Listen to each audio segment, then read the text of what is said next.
This episode is brought to you by Kia's first 3-row all-electric SUV, the Kia EV9, with available all-wheel drive and seating for up to 7 adults, with a 0 to 60 speed that thrills you 1 minute, and available reclining lounge seats that unwind you the next. Visit kia.com/EV9 to learn more. Ask your Kia dealer for availability. No system, no matter how advanced, can compensate for all driver error and or driving conditions. Always drive safely. I'm Mo Rocca, and I'm excited to announce Season 4 of my podcast, Mobituaries. I've got a whole new bunch of stories to share with you about the most fascinating people and things who are no longer with us. From famous figures who died on the very same day, to the things I wish would die, like buffets. All that and much more. Listen to Mobituaries with Mo Rocca wherever you get your podcasts. This podcast contains mature content, explicit language, suggestive situations, and partial to full frontal nudity. Listener discretion is advised. Don't let your kids listen to this. Wow, 2023 is crazy, you guys. January 12th. Oh, man. What a time. I'm fresh back from Scotland. Oh. Fresh back from Scotland. All right, Zach Pinnock. Having a slice of pizza. I kind of went Australian there. Yeah. I don't know. The famed Australian Scottish dish, pizza. A cold slice of pizza. Cold slice is all. I don't know if you guys can hear, but my nephew in the background is yelling about something. Can't hear a thing. Okay, good. So your nephew's going to sit here and listen to you record this lewd podcast. No, my nephew is going to go downstairs and hang out with his mom. That's what's going to happen. I haven't heard you kick him out, though, so... Well, he's not in the room with me. I can just hear him. Okay. So he could pop in at any moment. My oldest niece, well, my oldest Australian niece, did ask if the podcast was on Spotify. Oh, I'm a little worried about her. I'm going to have to ban that. What'd you say? I said it's wherever you get podcasts. I never stop marketing. Oh, my God. I'm an honest podcaster. I'm an honest uncle, you know? You had her subscribe and rate, and then you blocked it. Oh, no, I didn't, but I should. I should have them do it on their phone. That's what I'm going to. Hey, guys, 4 new reviews coming up later today. They all have phones? Yeah. How old are they? It's 14, 15. Oh, I don't think there's anything wrong with that. 14 and 15. I thought you were going to say like 8 and 10 or something like that. No. Yeah, no, 14, 15 is fine. They can hear about how their uncle uses women and just discards them. What? Yeah, that's what this podcast is about. All the time. Since when has that been a theme? That's not a horseman. It is now. Discarded women? Welcome to Cinephobe. I was driving with my dad last night, and I was asking him about, like, you know, Navy stories and everything. And at one point, he talked about some guy who was a radioman. And I just started laughing because that's how he said. He said this guy was a radioman. No. I couldn't stop laughing. I guess that's where I get it from. No, but he listens to the podcast. My mom does. He doesn't. Oh, he doesn't? No, he wouldn't know how. So he just sends me things on Instagram for no reason? You know, it's wild. He sends it to everybody. He sends it to you. He sends it to Jerome. He sends it to Beetle. He sends it to Ian, David Bory, Sean Jordan. Like, he sends it to everybody. He doesn't know what he's doing. Sometimes like, oh, I get it. Haha. And then sometimes I'm like, I don't know what the fuck this is. Yeah, same. This soars way over your head. You get a lot of videos of like weird roads in China. Yeah, it'll be something like that. It's like this farmer has to travel 70 kilometers to get to his... Check out this kangaroo. Yeah, I'm just like, okay, where's the joke? All right, you know, haha. It's just stuff that he finds interesting. I don't know. I mean, I can't explain it. I've tried to figure it out before. Can't do it. I tried, and you know what happened? Wrong. I got it wrong. You've got it wrong. I could not imagine spending 3 hours on something that I didn't like after 10 minutes. You don't like it. You are a weird individual to keep watching. What are you, nuts? You dedicated a week of your life to dislike something? Get a hobby, knit something, go for a walk.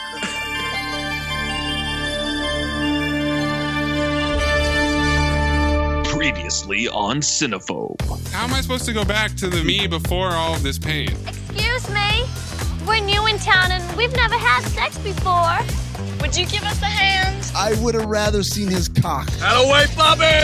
This episode in this movie exists. You bet your sweet ass I saw a lawnmower man. Oh, Teddy. I'll call some guys from my neck of the woods. We're not talking, Brooke, about a couple of queens who know a few grapples. We're talking about Polacks that don't have a goddamn future. You have a stupid heart and a stupid brain. Regular Einstein. You think I'm a coward? You're wrong. I'm not a coward. You're the coward. I'm not a coward. I love cocaine. I do it all the time. I'm sorry, you guys. I don't mean like homosexual. I mean like... I got nukes shooting out of my dick right now. I've got so many nukes. Dick Nukem. I mean, look at this buffet of ass. Mouth to dildo, dildo to ass to ass. Hi, Brant. Anal beads. I'm the goddamn talent, Maze. Look, Gene, I've never told anyone this before. My head! But I can suck my own dick. And I do it a lot. 1038. This movie is shit. You don't know shit. Holy shit, bro. I had the same note, too. I swear to God, both of you guys are the biggest fucking liars in the world. Howdy. You should have saved this for the train. All right, au revoir, Luban. Lisa, solid. Oh, I mean, why don't you just be like a regular person and dream about regular threesomes? Like clones. Give me some soul kisses, baby. Hey, beautiful. Oh, Dang. oh, my nose. I can't indulge this comparison to a person that Amin may or may not know in a movie that has nothing to do with this podcast. That's some 20th century shit, bitch. We will tangle ass. Say hi to your mother for me. And you will lose. What's the end game? Okay, now everyone's dead. What is fucking Spence from Ballers? Who cares what the end game is? I am wrath. McCavity!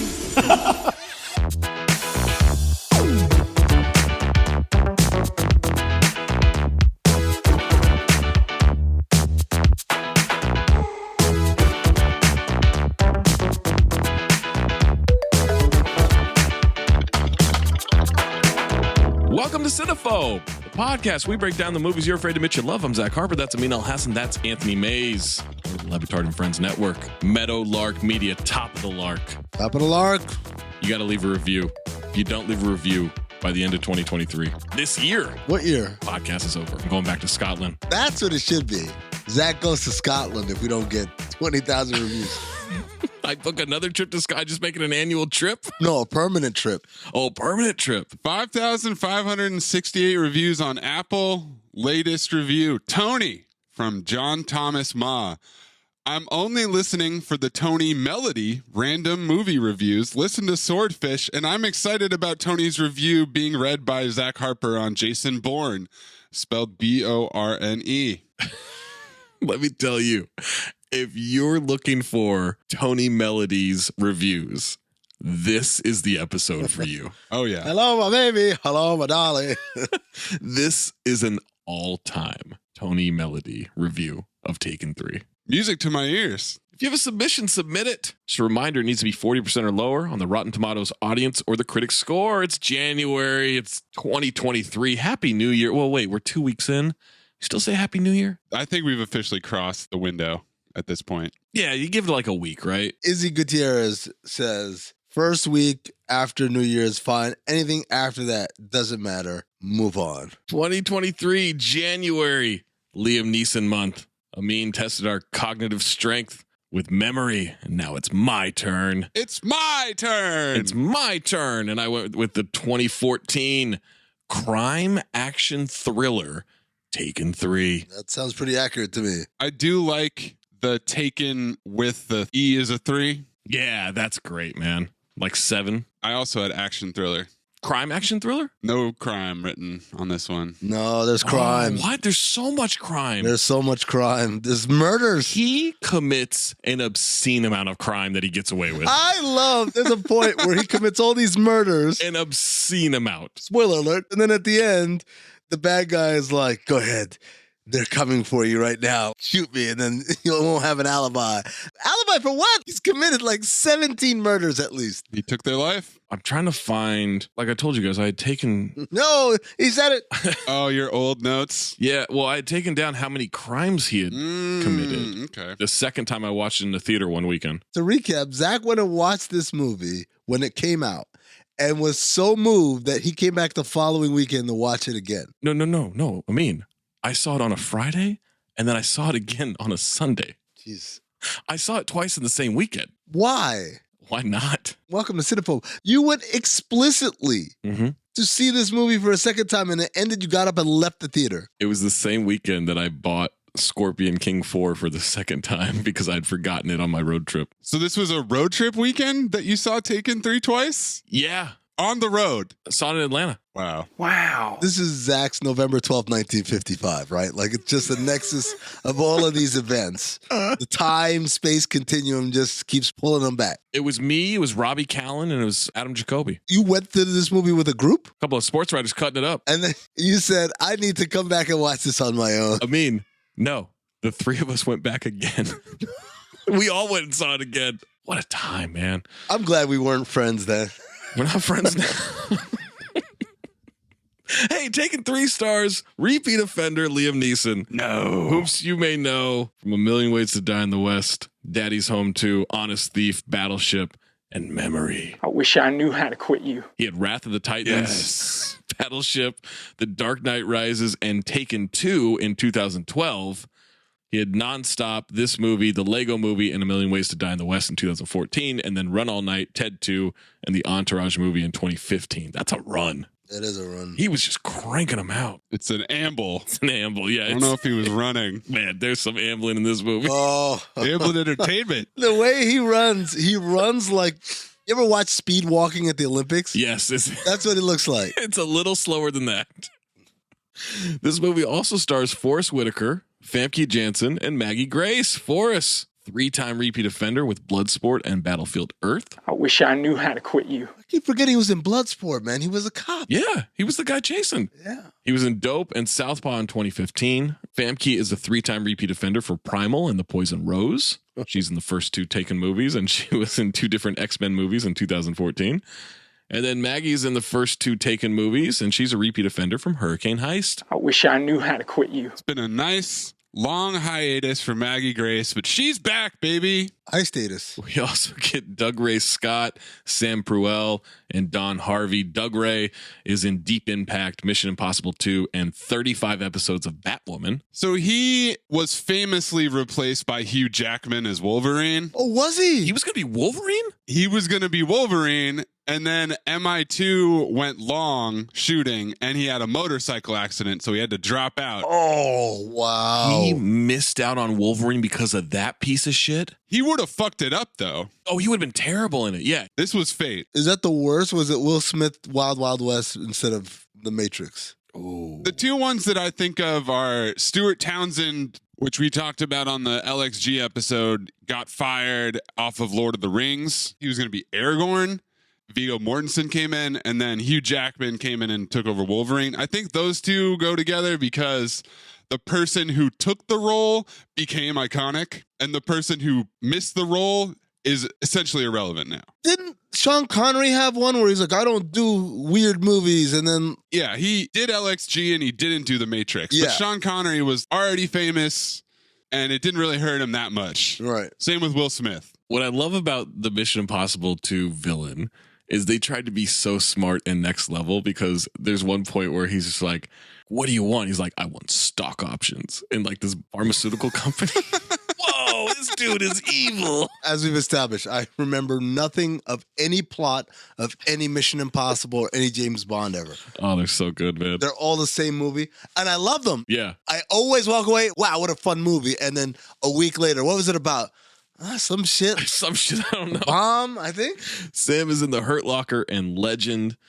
Don is from 8 Men Out, Die Hard 2, Hudson Hawk, and Tank Girl. He's had a run lately of playing cops in HBO shows. So The Night of, The Deuce, and We Own This City. Oh, that's right. He was in The Deuce. Wayne Jenkins again, motherfucker. Yeah. Big fucking Wayne.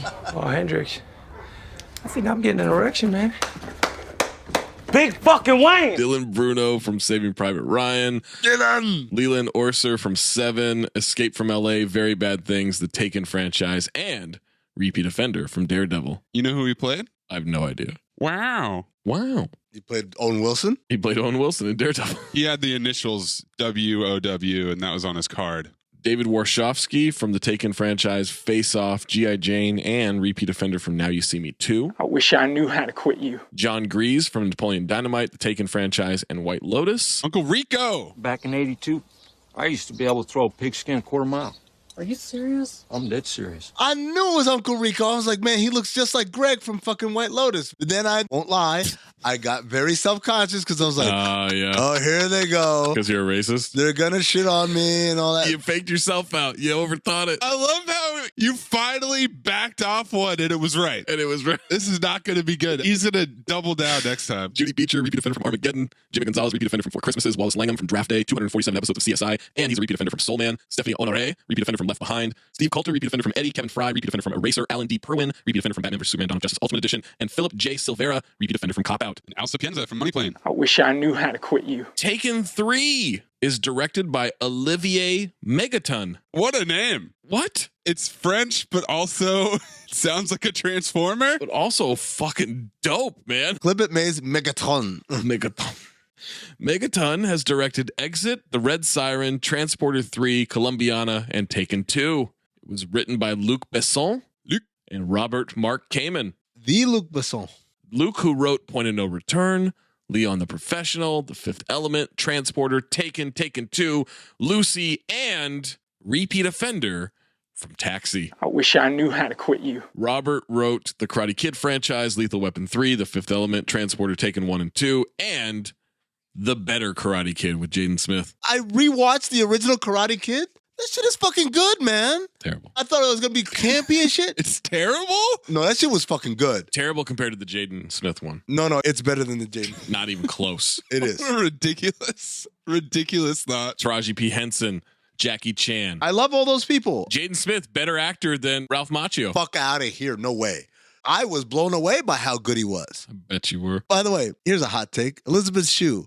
Hot because she spells her name with an S. It was Elizabeth with a Z. I wouldn't think she was that hot. That is an absurd take. That's just stupid. That doesn't even make any sense. The S. You look at her and you're like, oh, that S. I do. I like Elizabeth. Oh, yeah, man. I'm with that.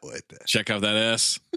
Synopsis for Taken 3. Just found out I can fucking stream my DirecTV over my Roku. Oh, that's not important to us at all. Game changer. Boy, a lot of ads on the Spectrum TV app. Jesus. Oh, my God. I had a weird situation where I was watching it on AMC Plus, so the ads were removed, but I still had the fade outs to the ads.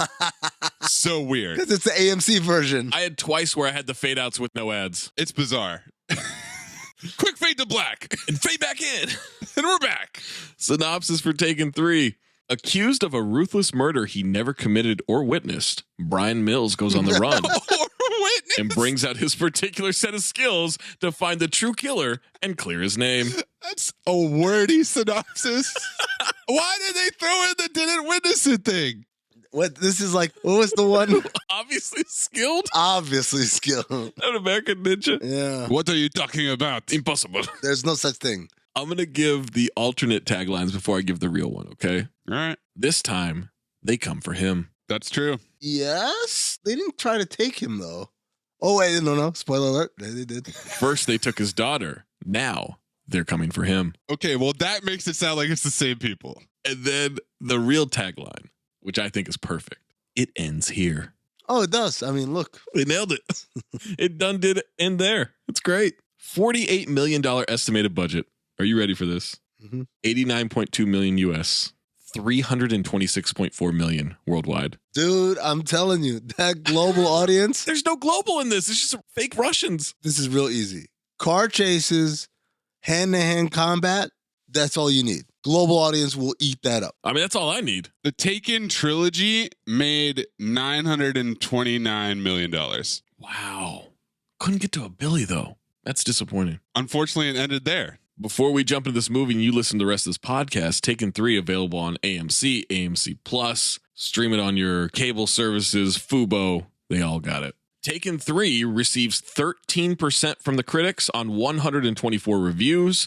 On Rotten Tomatoes, 43% from the audience on over 50,000 ratings. Amin, would you like the positive or the negative reviews? I don't know who you are. I don't know what you've done. But I do know I like my glasses half full. Hey, John, that's weird. That glass looks half full to me. Wow. Now that you mention it, it is half full. Ann Brody from AWFJ Women on Film. Amin loves women on film. Liam Neeson nails action like few others. I like him, but I don't know if that's true. Regan Gavin Roskina of the Times of India. Regan makes me think of Megan from Key and Peele. What works greatly to the movie's credit is the pacing, never a dull moment here, and that sense of what's going to happen next. Ah, he said it. I felt like I knew what was going to happen next. Debbie Baldwin of Ledoux News. Ledoux. No one gets taken. That's my beef. No one gets taken. I mean, come on. False. Yeah, people do get taken. We will get into that. Don't worry, I have notes. Also, Zach, will you reread that last line as Joe Bluth? No one gets taken. That's my beef. No one gets taken. I mean, come on. Come on. With club sauce. Tom Huddleston of Time Out. Oh, he was great as Loki. As Likey. Taken 3 scores over its predecessor on almost every level. The stakes are higher, the LA locations are nicely photographed, and best of all, there's an actual plot with twists and everything. What? There's a real plot in the first one. I don't know what the fuck they're talking about. Second one, too. Jay Olson of Cinemix Tape. It's hilarious. Mind-bendingly stupid climax is nearly worth the price of admission alone. Sent you guys a little text from my screensaver. Amin's hating it on unnecessary ass-offs already. Scott Nash of Movie Buffs.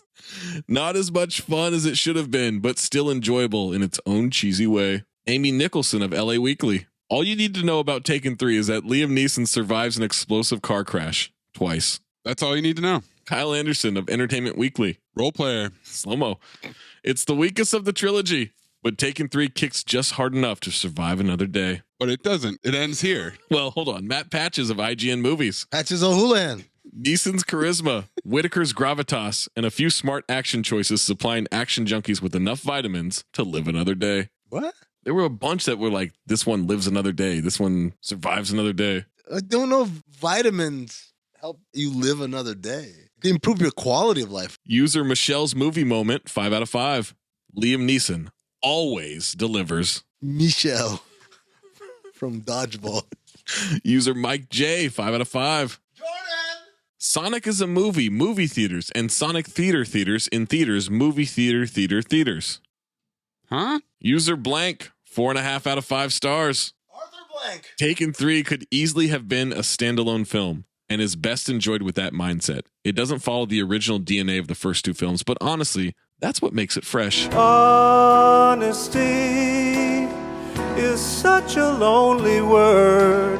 Everyone is so untrue. Because if another family member would have gotten taken, the audience for sure would have rolled their eyes. It's miles better than the sequel and comparable to the original. That was a terrible review, man. Another family member did get taken. Last positive review. User Lofty D, 5 out of 5. Lofty Dick. I want to watch this movie. Great. I hope you did. Negative reviews. Stop being a pessimist. This tank is not half full. It's half empty. Brian Eggert of Deep Focus Review. Nicole Eggert. The movie spends more time on silly and predictable plot twists than relishing the minor joy of watching this actor kick butt. Kinda true. Richard Krause of Richard Krause. We don't go to the Taken movies to see great art. We go to have a good time at the movies. Unfortunately, this time around, that pleasure has been taken from us. There were a lot of the only thing that was taken was the audience or our money. There was a lot of those. It's an easy title to pun. That's why. Nicholas Bell of IonCinema.com. Taken 3 ends as it began. Another segment in a bloated, lazily drawn cash cow that offers a few laughs and high-octane chases. Dennis Schwartz of Dennis Schwartz Movie Reviews. The Schwartz is strong with this one. Oh, I just saw that the other day, too. A stinker. M. Faust of The Public, Buffalo. Mimi Faust. Faustian Bargains. It's sad that audiences Basement. are lining up to throw money at this just a few months after largely ignoring Neeson in a pretty good crime thriller, A Walk Among the Tombstones. That doesn't qualify, right? I don't think so. Brooke Corso of The Monitor, McAllen, Texas. Limping toward the film's climax with a bizarre underwear fight might have sealed it. Oh, man. Same note, too. Sean Burns of North Shore Movies. Everyone involved with this picture should be embarrassed. And boy, did they look it. Michael Dakina, themoviereport.com. It is time for Mills to finally settle into a quiet retirement while Neeson moves on to better, heretofore untaken in every sense, action showcases. He did not move on. Who uses heretofore? He did not move on at all. No, not at all. William Goss of Austin Chronicle. wheezes by with an inescapable sense of fatigue. Is that just talking about Liam Neeson ambling around? Power walking. Elise Nakhnikian of Slant Magazine. This isn't Jennifer Release Cox, is it? No, it's not. Empowerment porn for those who long for the Cold War's clarity of purpose and American dominance in this murky age of terror. Empowerment porn. Clay Kane of BET.com. What? Clay Kane is not a black name.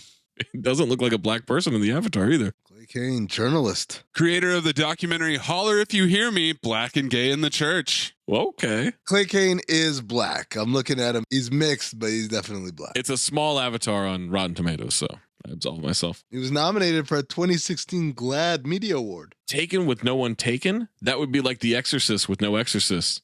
Cabin in the Woods with no cabin in the woods. Nightmare on Elm Street with no nightmares.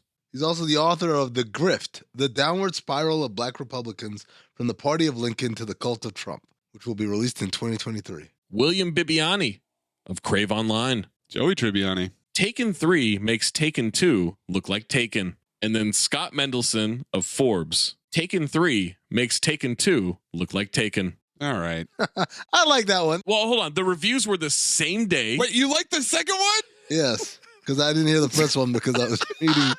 They're the exact same. Your opinion on that review makes the previous review look like the previous review. Hold on. He's got more books. For colored boys who have considered suicide when the rainbow's still not enough. Oh. Coming of age, coming out, and coming home. That sounds important. This guy has lengthy titles for his books. Was he Marcus Thompson?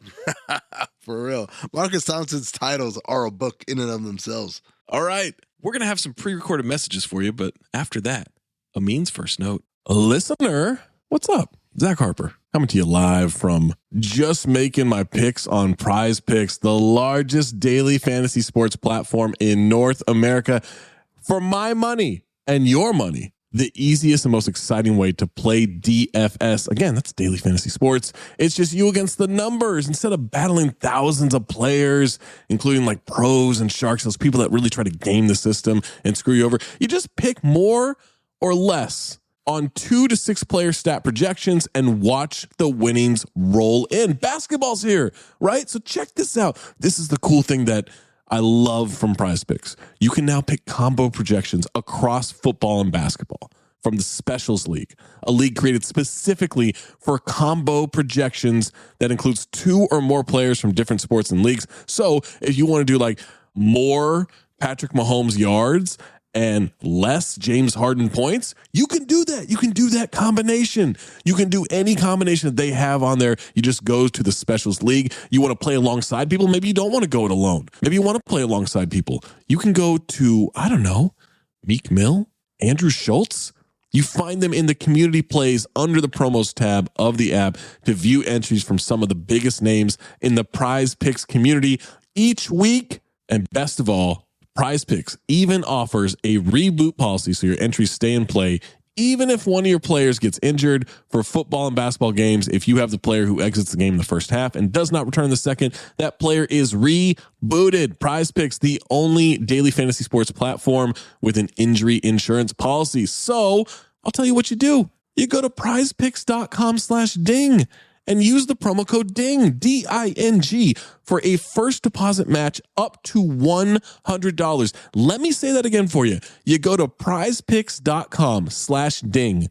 You use the code DING, D-I-N-G, for a first deposit match up to $100 from our friends at Prize Picks. Prize Picks, daily fantasy sports made easy. Amin, what is your first note? Watching on IFC, I hope they don't edit this. Did they? I don't think they did. I don't know if we all watched the on-demand version. Oh, yeah, I guess. So none of us will know if there was anything. I mean, based on the trivia said it was shot as a rated R movie, but edited down to PG-13. So I was suspicious because there was nary a single curse word in the whole movie. I think it was edited. But then again, as a PG-13 movie, it would have had at most one F-bomb, right? Yeah. And Liam Neeson's not really a fuckman, you know? No. Maze, what is your first note? Wow. Went back in time 8 years and there's a little less gray in Liam Neeson's hair, but still got it, baby. My first note, fake Rob Corddry just fooled me. I thought it was him for a second. Bald racism right there. Yep. And then next note, checkbooks, 20 CB. Yep. You still write any checks? I still have to write a rent check. They don't do like online payment. Yeah, it's just rent. But some places I've lived before did online payments. Rent. You permanent renters. God damn it. All right. Fake Jason Statham is there, and he scared the shit out of fake Cordry. I called him ugly Jason Statham. Oh, okay. Ugly. I also awarded an ass on for fake Cordry. Drinking water. That's a nice glass of water, by the way. It's the pitcher, right? Carafe. Who leaves a pitcher of water out? I like room temperature. I like room temperature water. I don't want cold. But downstairs, why would you leave it downstairs? That's where the kitchen is. I think it's a classy move, but I still think it's a weird move. I just thought it looked like a nice glass of water. It is a nice pitcher. I thought the glass too. I like the glass. I'm big on glassware. You're a glassman. He drops that nice glass of water. Fake Statham tells him to shush, then shows him the dog leash. Ugly Statham. And fake Cordry says to his wife, he's going to take the dog for a walk. And then they throw him in the trunk. I love how they waste no time. Just take this motherfucker. Yep, he's taken. Taken count 1.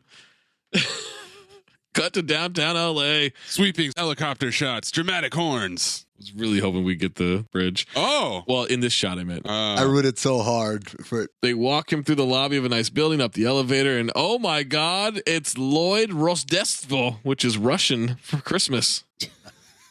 I'm going to allow it. Same haircut too, bro. Nice office, nice family. And I said, hate to be a stickler. That's not a nice office. And that's not a family. No. That's just his wife. It's all it is. His wife with a dog. They have a problem. His boss owes Lloyd money. He's here to collect. I'm just the accountant. I don't know anything. You don't need to know anything except the combination to the safe. And he knows it. He opens it up and there's nothing in the safe. It's been cleaned out. It's a safe room and it's empty. So they put the accountant in the safe. Lloyd has a gun now. He calls a number, leaves a message. Hello, my friend. It's Malenkoff. Came to your office to collect my money. What a disappointment to see it's not here. My money. I'm going to leave you something in return as a reminder. Pay that man his money. If I was a rich dude who owed the mob money, I don't think I would care if you killed my accountant. That's not going to make a point to me. Yeah, that's not like, uh-oh, I'm next. I thought the accountant was ass off as he was scared, and then once he gets shot in the stomach, completely ass on. He was ass on the whole time for me, man. Nah, I liked him, man. I believed he was scared. Malenkov has hand tattoos, so you know that he's bad. And Russian. They close the safe door, and we get opening credits. I cannot wait any longer. My best to the family. Cut to a toy store next to a loan office. Worker has a giant panda bear toy and says, sweet. Liam Neeson says, dude. And is entirely satisfied with it. What does mine say? How old? He shows a picture of a full-fledged adult instead of answering the question. Store clerk. Completely ass on, by the way. Completely. Oh, my God. No matter how old they are, they'll always be our baby. Ain't that true? All right. He grabs it, calls it big guy, and he walks out. Him talking to the panda was fucking ridiculous. Oh, man. Meanwhile, his baby is staring at a pregnancy test with sheer horror and disgust on her face. Baby's having a baby. I said, she's steady trying to find the motive. Why do what she done? TikTok. Birth control not doing its job. No matter how much she's done, a fetus growing. No menstruation. Didn't use protection. None of them got her and she got knocked up. A baby coming down.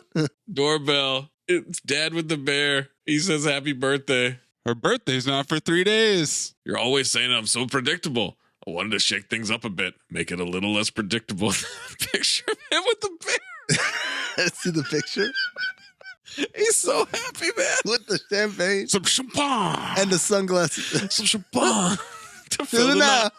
Hey, champagne. He's got champagne. He asked for champagne glasses. She pulls out mugs. Why would you think I have champagne glasses? Or a giant stuffed panda? Inappropriate, huh? Well, I mean, not if I was 7. This panda's kind of ass off, slumped in the corner.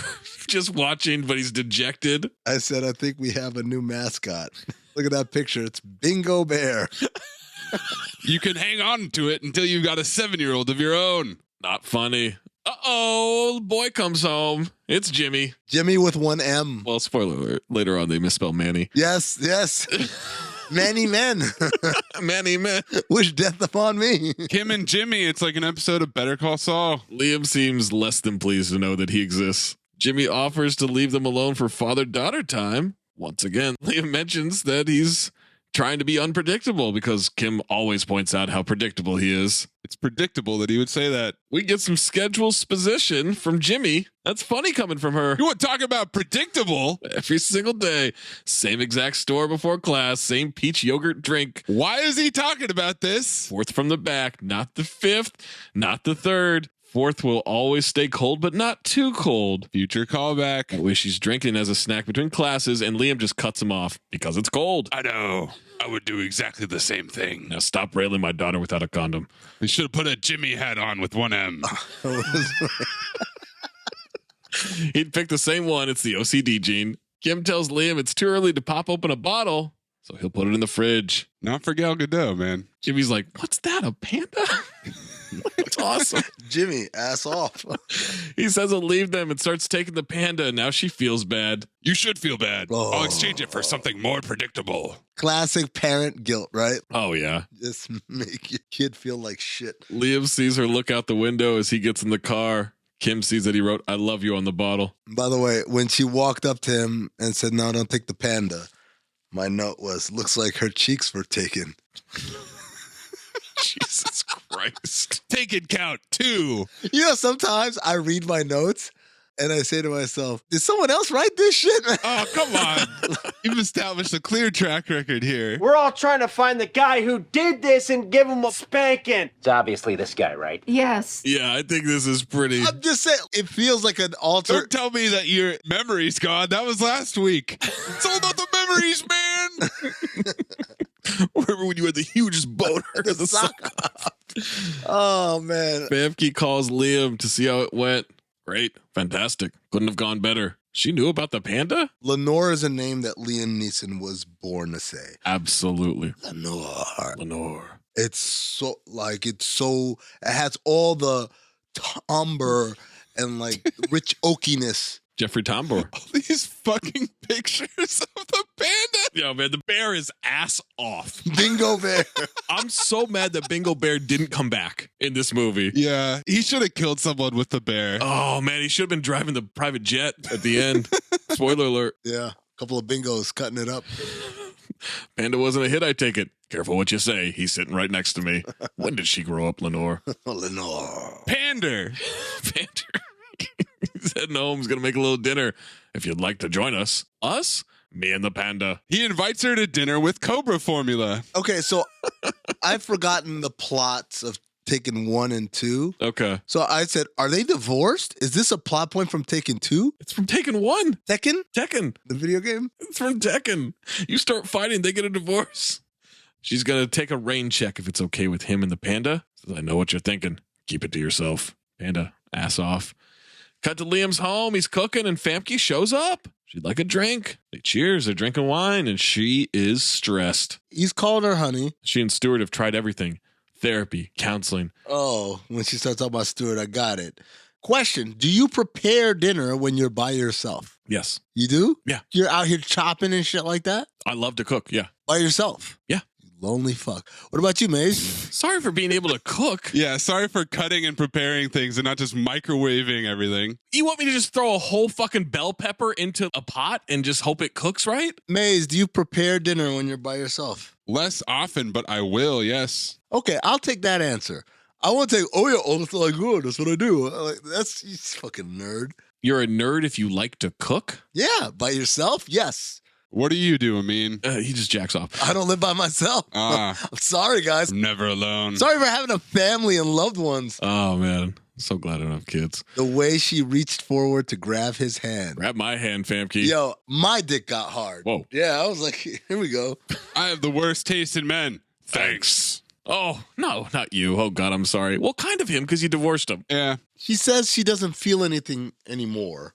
Says, I hate not feeling anything. I am having, this is crazy, but I'm having feelings again. Like some kind of 14-year-old kid or something. I mean, you remember feelings, right? Yeah, I have feelings every single day of my life. Do you? Are you saying you don't have feelings? They hold hands. He says it's okay. Do you know what I fantasize about? I'm afraid to ask. Us Yeah. Mm-hmm. Isn't all of life going through the motions? No. What? Did you just have a dentist moment? What? You think that all of life is just going through the motions? Most of life is going through the motions. What are you talking about? I don't know if that's true. That's 100% true. No, some people try. Big surprise that Amin thinks that we just go through the motions on this podcast every time. Yeah, I bet one of us goes through the motions on this podcast. That doesn't surprise me. Oh, let's make the same jokes over and over again. That's fucking new and fresh. Well, let's keep giving us the same material over and over again, Sacramento Kings. All right. She asks if she's a bad person being married to one man, fantasizing about another. Confused, maybe. Bad? No. No. Just throwing the pussy, man. Just throwing her. You must think I'm crazy. If you are, Lenny, you're not the only one. That's a pimp move, and then stare right in her eyes and don't say shit. And she leans in, she kisses him. The 90-10 rule. And then he stops her, which is also a great move. Oh, yeah. Now it's forbidden love, and now she wants it even more. She apologizes, and he says, it's me who should be apologizing. Yes. Not that I don't want to. Believe me, I would tear that ass up. That's what you always have to say. But until you and Stuart clean up your situation, I think it would do more harm than good for all of us. Why do you have to be so damn honorable? An honorable ex-husband. Believe me, right now, I wish I weren't an honest ex-husband.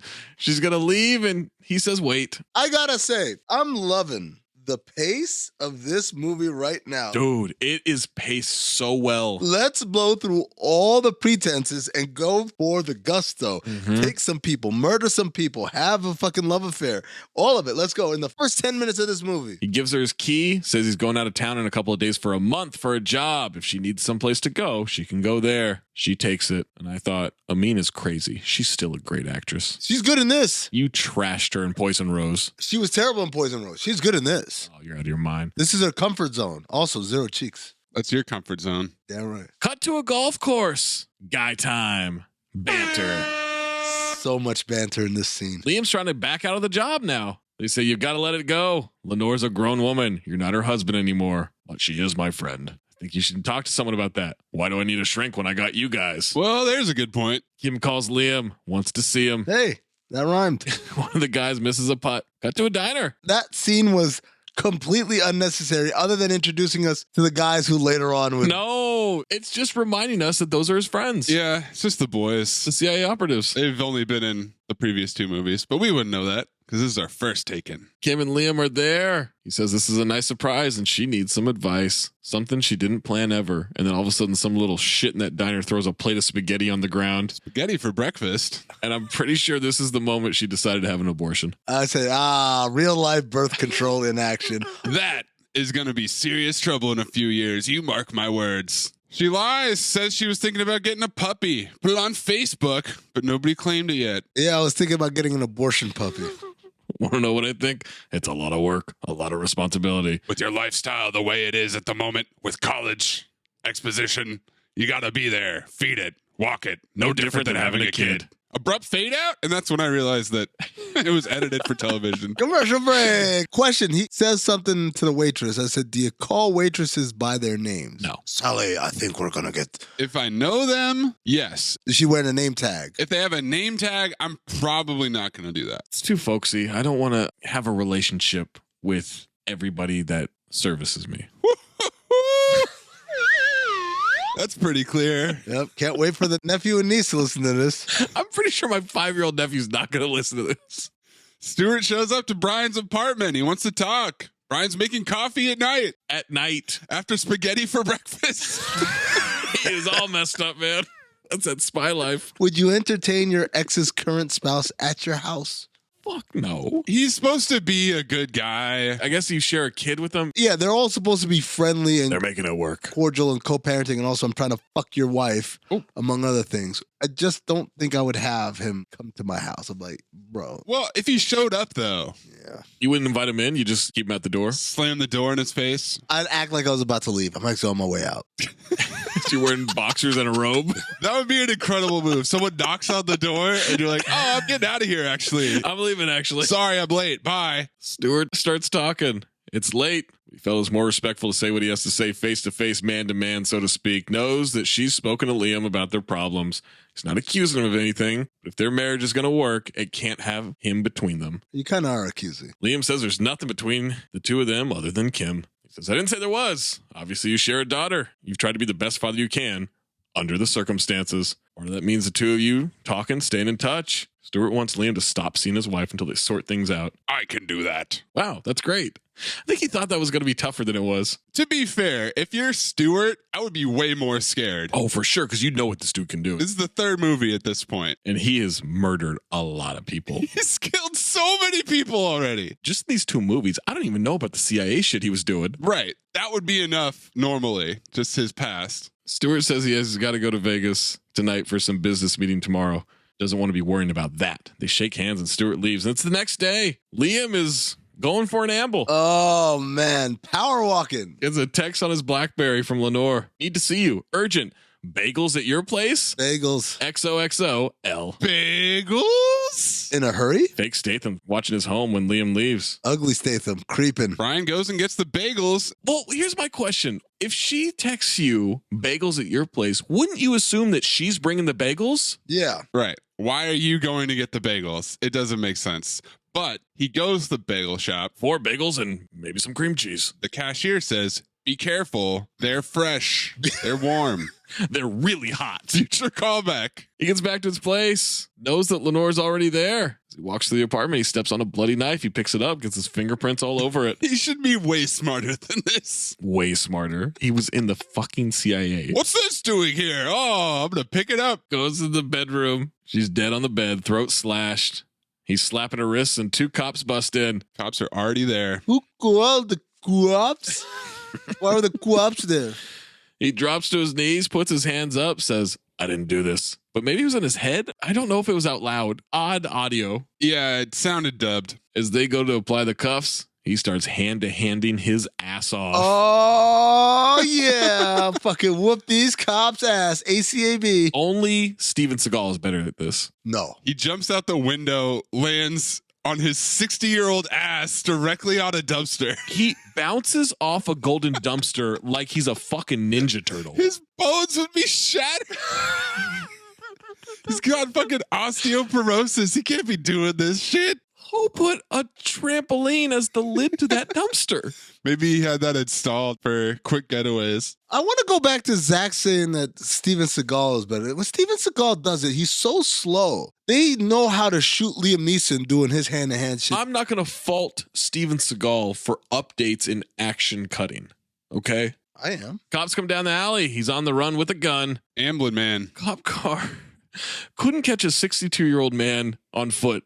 They had to have been driving 6 miles per hour, if that's the case. Yeah, and then I guess there's a dumpster blocking the way, so they have to get out on foot. A golden dumpster. We got a foot chase. He runs through a yard, hops onto a roof. Runs? He power walks. This is Ferris Bueller, but 60 years old. Jumps on a cop car, back onto a roof, goes into a yard. There's the dog on a chain that almost gets him, which is a great staple for action movies. Classic. He's hopping fences left and right. This cop is slow as shit. No, he's not. That's the funny thing. Is like, then how didn't he catch this old man? Because Liam Neeson vaulted 7 fences in 2 minutes.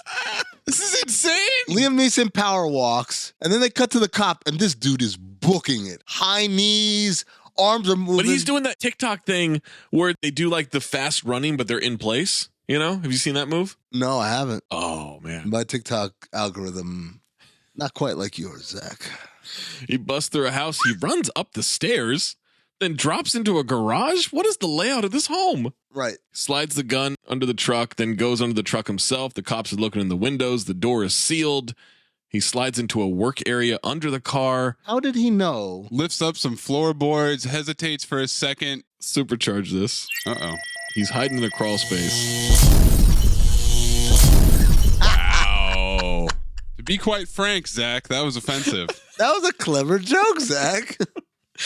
And apparently this work area drops down into a drain with running rivers under it. Directly into the sewer, baby. What? How did he know there was a hole under the car? It's a hell of a question. Or did he sneak back into his own house? No. Is that his garage? No. No, he lives in an apartment. Oh, that's true. Fuck, I forgot about that. He's a permanent renter. Broke bitch. Is that the sewer? Yeah. It's running water. Rushing. It's gross. He jumped into Shawshank? Well, that's why he hesitated for a second, because he's like, this is going to be nasty. Too shank. He'd be throwing up all over himself. And then as soon as he's in the sewer, I said, oh, okay. So they've given up on doing Taken movies. This is just ripping off The Fugitive. Got it. I didn't kill my wife. I don't care. Can you clip in the song they play with the sewer montage? The song you're talking about is the sad piano that's playing? Yes, it's bizarre. And now we're in the LA River, and he's old man jogging down the canal. He's covered. He's covered in shit. He's up to his nips and shit. He's got shit nips. And is that the downtown LA bridge? Yeah, it is. Woo! Repeat offender added to the list. Where are we at? 8 times. 8. Oh my God. Tied with Stallone in Vegas. But this one is perhaps its best appearance ever because non-speaking role, just kind of in the background. What do you mean not speaking role? Which movie did the bridge talk in? I almost spit coffee all over my microphone. Horrible Bosses too. That's not a speaking role. This is its best appearance because it's a non-speaking role. What the fuck are you talking about? It's just hanging out in the background as he slowly jogs. That slow jog, by the way. Oh my God. He jogs like he just broke his back falling on a dumpster. He calls Kim. She's at Lenny's looking for her yellow sweater. Are you alone? He says, Stuart's in Vegas. Why? I have something to tell you. Dad, what's wrong? Something terrible has happened. I wanted you to hear it from me first. Listen to me. Your mom, she's dead. Someone murdered her in my apartment. Please clip in Sudeikis from Horrible Bosses 1 where he says, Where were you during the murder? I was making love. I was making love to a woman. Yeah. Murdering some ass. It looks like I did it. I don't know why. I don't know who. But I'm gonna find out. Listen carefully, Kim. No matter what anyone says, don't trust them. I'll find a way to contact you. Try to be strong. I love you. He hangs up. She collapses to the floor. In his shit-stained sweatsuit. He's so fucking dirty. It's dried out at this point. It looks terrible. Back to his apartment. Detective Forrest Whitaker on the case. Sergeant Dotzler. Already ass off, man. Connecting the Dotzlers. Looking over at everything. Looking at blood. Evidence that's bagged up. Cop tells him suspect's name is Brian Mills. Forrest points to a wallet. Says, his? His. Then he picks up a purse. Not his. And he gives a little smirk. Ass off. Smirking his ass off, man. Smirk. I was like, damn, this motherfucker is good, man. He wonders why the officers arrived on the scene. This anonymous call reported a woman screaming, he's killing me, he's killing me. He wants both phones downloaded and data correlated. He's all about data correlation. Oh my God, he says correlate like 9 fucking times. It's just like unpredictable or more predictable. It's his version. Then he takes out the bagel and eats it. What's wrong? It's good. That's evidence. Get you some bagels. The way he eats the bagel. Who eats a bagel like that? No, not the whole movie. Same note too. The way he eats bagels. He rips a piece off. Like he's about to feed ducks. Do you like ducks? Look, I fully expected him to say this, and he didn't. And then it ended up being an important thing later. I thought he was going to say it's warm. Come on. All right, Liam's buddies are watching some newscast position. More bagel, come on. About the murder. Liam calls one of them. You're on the news. I didn't do it, Sam. How is he finding all these payphones? And how does he remember everyone's number? I mean, he's in the CIA. Okay, so how's he finding payphones? 2014? Might have been a couple around. No. They're all around the downtown LA bridge. I'm going down the rabbit hole. Code's still the same? Still the same. He'll be in touch. Cop shows Forrest where they lost Liam. Show the gun he took off the officers sitting there in the garage. He had a gun, and he didn't fire at you? And now he's stroking a wooden chess piece. A knight! Why does he have a chess piece? That never gets explained, by the way. Oh, it gets explained in the trivia, which is sacrosanct. Yeah, it's just his quirks. Whatever. This is a very quirky police sergeant. Just like the rubber band, Zach. Oh, I know the rubber band. Rubber band man. Wild as the Taliban. Wild. Helicopter saw nothing. I know he's good, but vanishing into thin air? He has to move the truck. We see the wooden opening down to the river of drain pipe shit. And he smiles. Ass off with the smirk. Liam has made it to a safe house, which is an office in a factory. The Batcave. He finds about 30 pieces of a gun and puts it together like it's a Lego set. And a laptop. Shout out to this armory. Detective Forrest goes to see Stewart at his home. What's the relationship of Lenore and Mr. Mills? Why does she go visit him? Says he doesn't know. Scotty doesn't know. Mostly centered around their daughter. Stewart thinks Brian wanted more than a friendship. Asked her to go speak to him and tell him that he should stop bothering her about it. Did she just ask him why he's doing his job? The daughter's like, why are you asking me all these questions? Why are you doing this? Bitch, what you think I'm doing? May's clip from Starsky and Hutch. It's so important. Knock yourself out. What are you going to solve anyway? A murder. I'm going to solve a murder. She corrects her last name to Mills right in front of Stewart. Bitch. Why aren't they out finding who did this? He explains what a detective does to this person who's in college. I'm sure that Amin was saying that as Kim to Dotzler.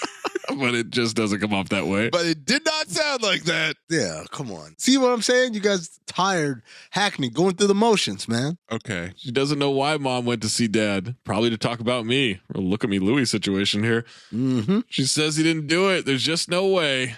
Stewart tries to comfort her, and she snaps at him and says, don't. He loved her. That's all I know. The cop puts a tracker on Kim's sweater. I kind of feel like she incriminated her dad even more. 100%. She's glaring at Stewart whenever he sniffles.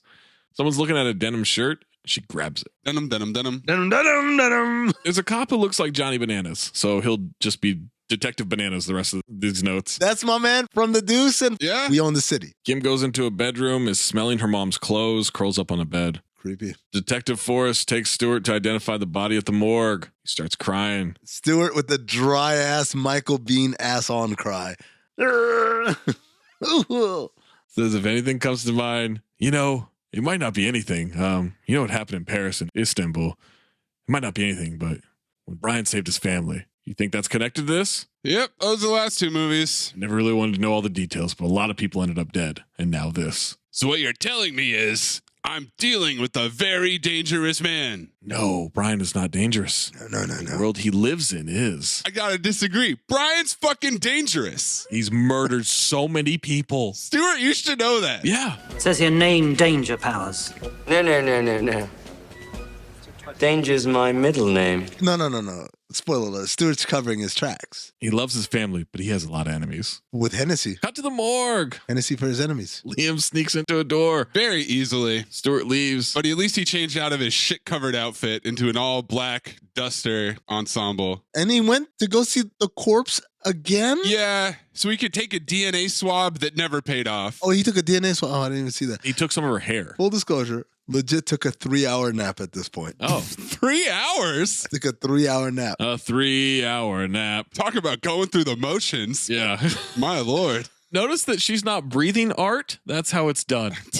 You non-acting piece of shit. Fuck you, man. Art was ass off. What? He was breathing as a dead person. He played a, you know. Why are you suddenly defending Art now? Because he's black. I always defend him. No. I always defend him because he acted his ass off. You definitely did not always. Well, go back and listen to the Fallen episode. Okay, but Zach's brought it up about 15 times since. I bring it up every time there's a corpse. Because I've had enough. It's 2023, and Zach keeps going through the motions. Dotzler finds Brian's exposition file. This guy's a ghost.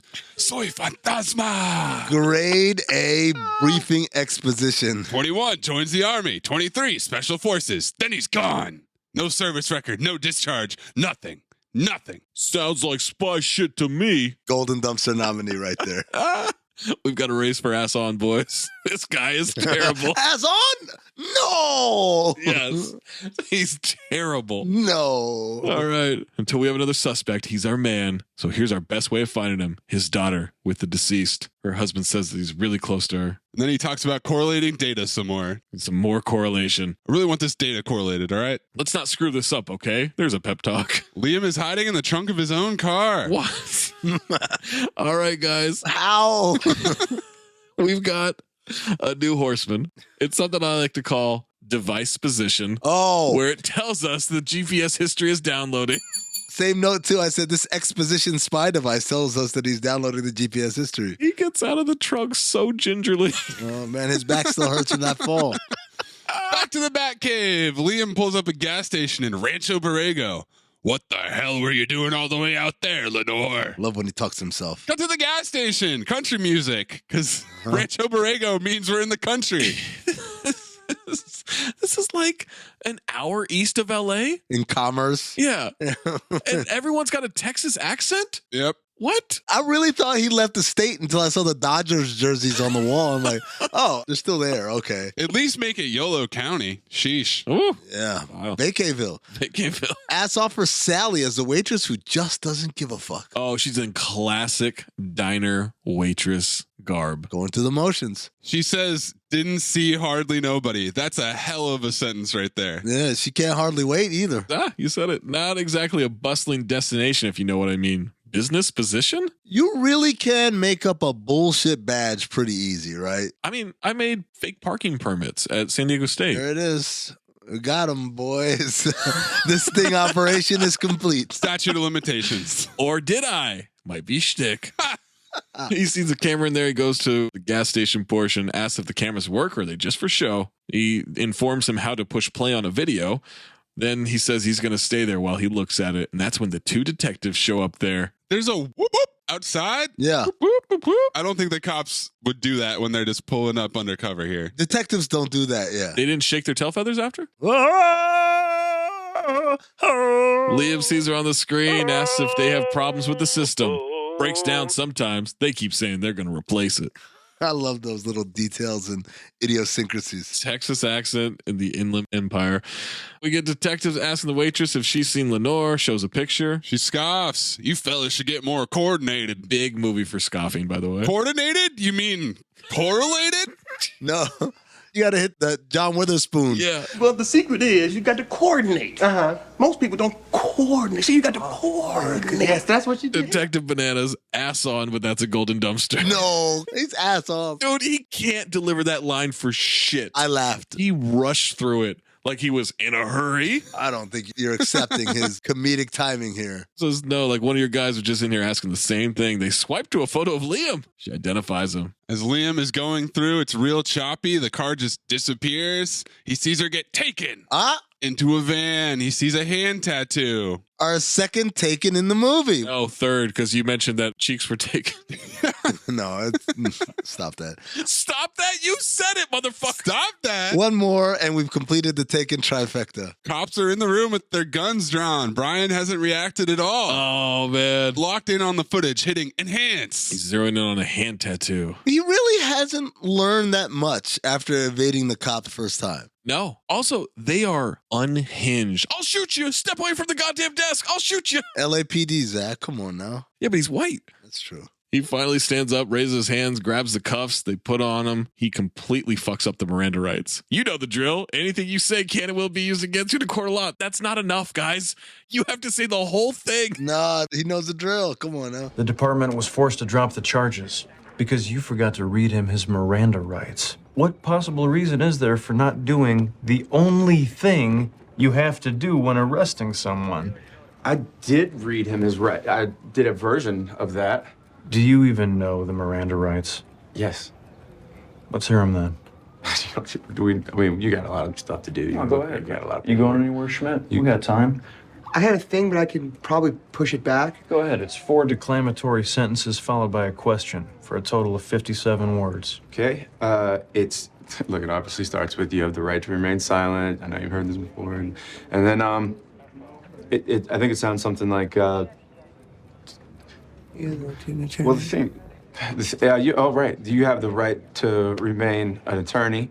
Did you say that you have the right to be an attorney? You do have the right to be an attorney if you want to. Cop cars show up. They take him away. Detective Forrest is informed they got Liam. Just picked him up. Easy peasy. Easy peasy. He's a pro, like you said. He wasn't on his game today. He's playing you. And then this guy got on a boat called Live Forever. He's playing you. Where is he? It's back in Philip's car. Forrest his ass off right here. He's so good. And then they show us Philip's car, which is a squad car, a regular black and white. And yet, no cage, no divider. I said, since when we start doing that? He got like a little pin from his watch and he's picking a lock. And Phillips goes, they think we're idiots. It's unbelievable. Other guy's like, he acts like I've never done this before. He's just being Dotzler. You know what it is. He's a control freak. That's a little character exposition there. Then he breaks free of the cuffs, starts attacking the two cops because, again, no divider. Beats the shit out of him. Pushes the passenger out. tells the cop to keep driving. Why would he listen? He makes this dude drive for a long time. They jump a freeway, and I do not understand physics at this point. Golden dumpster nominee, police car jumping over the median. Detective Banana says, what the hell is he doing? He's escaping, you bingo. What do you think he's doing? Semi-truck goes careening and sliding with its cargo. It knocks the fuck out of an SUV that goes flipping on the freeway. I'm not sure why. Yep. Then for some reason, again, unbeknownst to physics, the shipping container on the flatbed of the truck flies off and flips down the road, crushing cars. Roy, Chris, Billy, all of them flipping.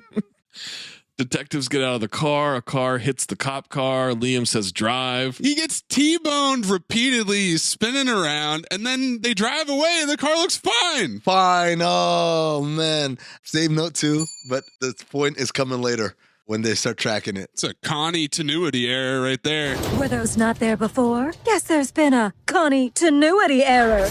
Makes the cop get out when they stop. Radio, cell phone. This is going to end bad for you. Stop being such a pessimist. The tank is not half full, it's half empty. Liam drives off in a brand new car, essentially. That thing is fine. So we get the helicopter. We're looking for cop car number 706. And I said, that's the one that sustained massive amounts of damage. Pretty easy to find that one. Yeah. You're driving down the street as a cop. You see a cop car that's fucked up and just driving around. We don't need an APB. I'm going to stop that asshole. But then that's when I realized, I looked at it, I was like, wait, is that car good as new? It sure is. As Liam is driving it, he plugs in a device, and device position is back. It says out loud, connecting to LAPD detective files. Yep. What? Just downloading everything from the LAPD server, because it's all correlated, Zach. That's why. Drives into a parking garage. He's going up. It seems like they've got him surrounded. Oh, my God. And at this point, Maze, you have to clip in. I put O's in NY onto DKNY. Miami, DC, prefer Versace. That's right. All Philly hoes know it's Moschino. Every cutie with the booty, boy, the coochie. That's the point in the Hypnotized music video where they're trapped in. Yeah. And Diddy decides to go put the shit in reverse. And they drive the whole second verse in reverse. Fucking classic music video move. He flips it in reverse and backs through a gate. Into an elevator shaft? Is that what it is? Yes. Oh, I couldn't figure out what the fuck was happening because the car is at an angle. Yeah. It's not able to drive on its wheels, so it's tilted a little bit, and then it comes to a halt. So it's sparking all the way down because it's getting wedged into the elevator shaft. Oh, so it fell down. Yeah. And that's why you get the explosion that goes straight up. The fuel gets lit as he gets out and the car explodes. He's groaning as he's crawling. Oh, well, yeah, he's 62 years old, man. Like, he's been in severe physical trauma for the last hour. And the explosion goes through the whole fucking building. That's a cool fucking shot, though, from the helicopter outside. You see the explosion from the inside. I like that shot. Dotzler's just popping that rubber band. It blows through the roof? Look, man, that car had just filled up. It was a full tank of gas. No, it's not a full tank of gas. You saw how far they drove? No, it's brand new off the lot. That's a brand new car. Every car explodes 10 times as much as the one in Man on Fire. More on that later. Dotzer on a roof gets a phone call. Dotson, by now I'm sure you know who I am. You know what I'm capable of. I am beginning to. Let me ask you something, just so I'm clear. CIA operative, Division 6, Division 7, what? All you have to know is I'm innocent. Give me 2 days and I can prove it. I can find out who did it. You may very well be innocent, Mr. Rose, but that's the court's job to decide. It's not mine. My job is to bring you in and let the law take its course. That's it. Good luck. He flipped it on him. The fact that they wedged in, good luck. That's a staple. It's a staple. It's about as natural as we got a Fled from the movie Fled. I thought it was more natural than that. Look, I'm all for it. I'm all for the staple. I'm all for Liam being on phones and then saying good luck.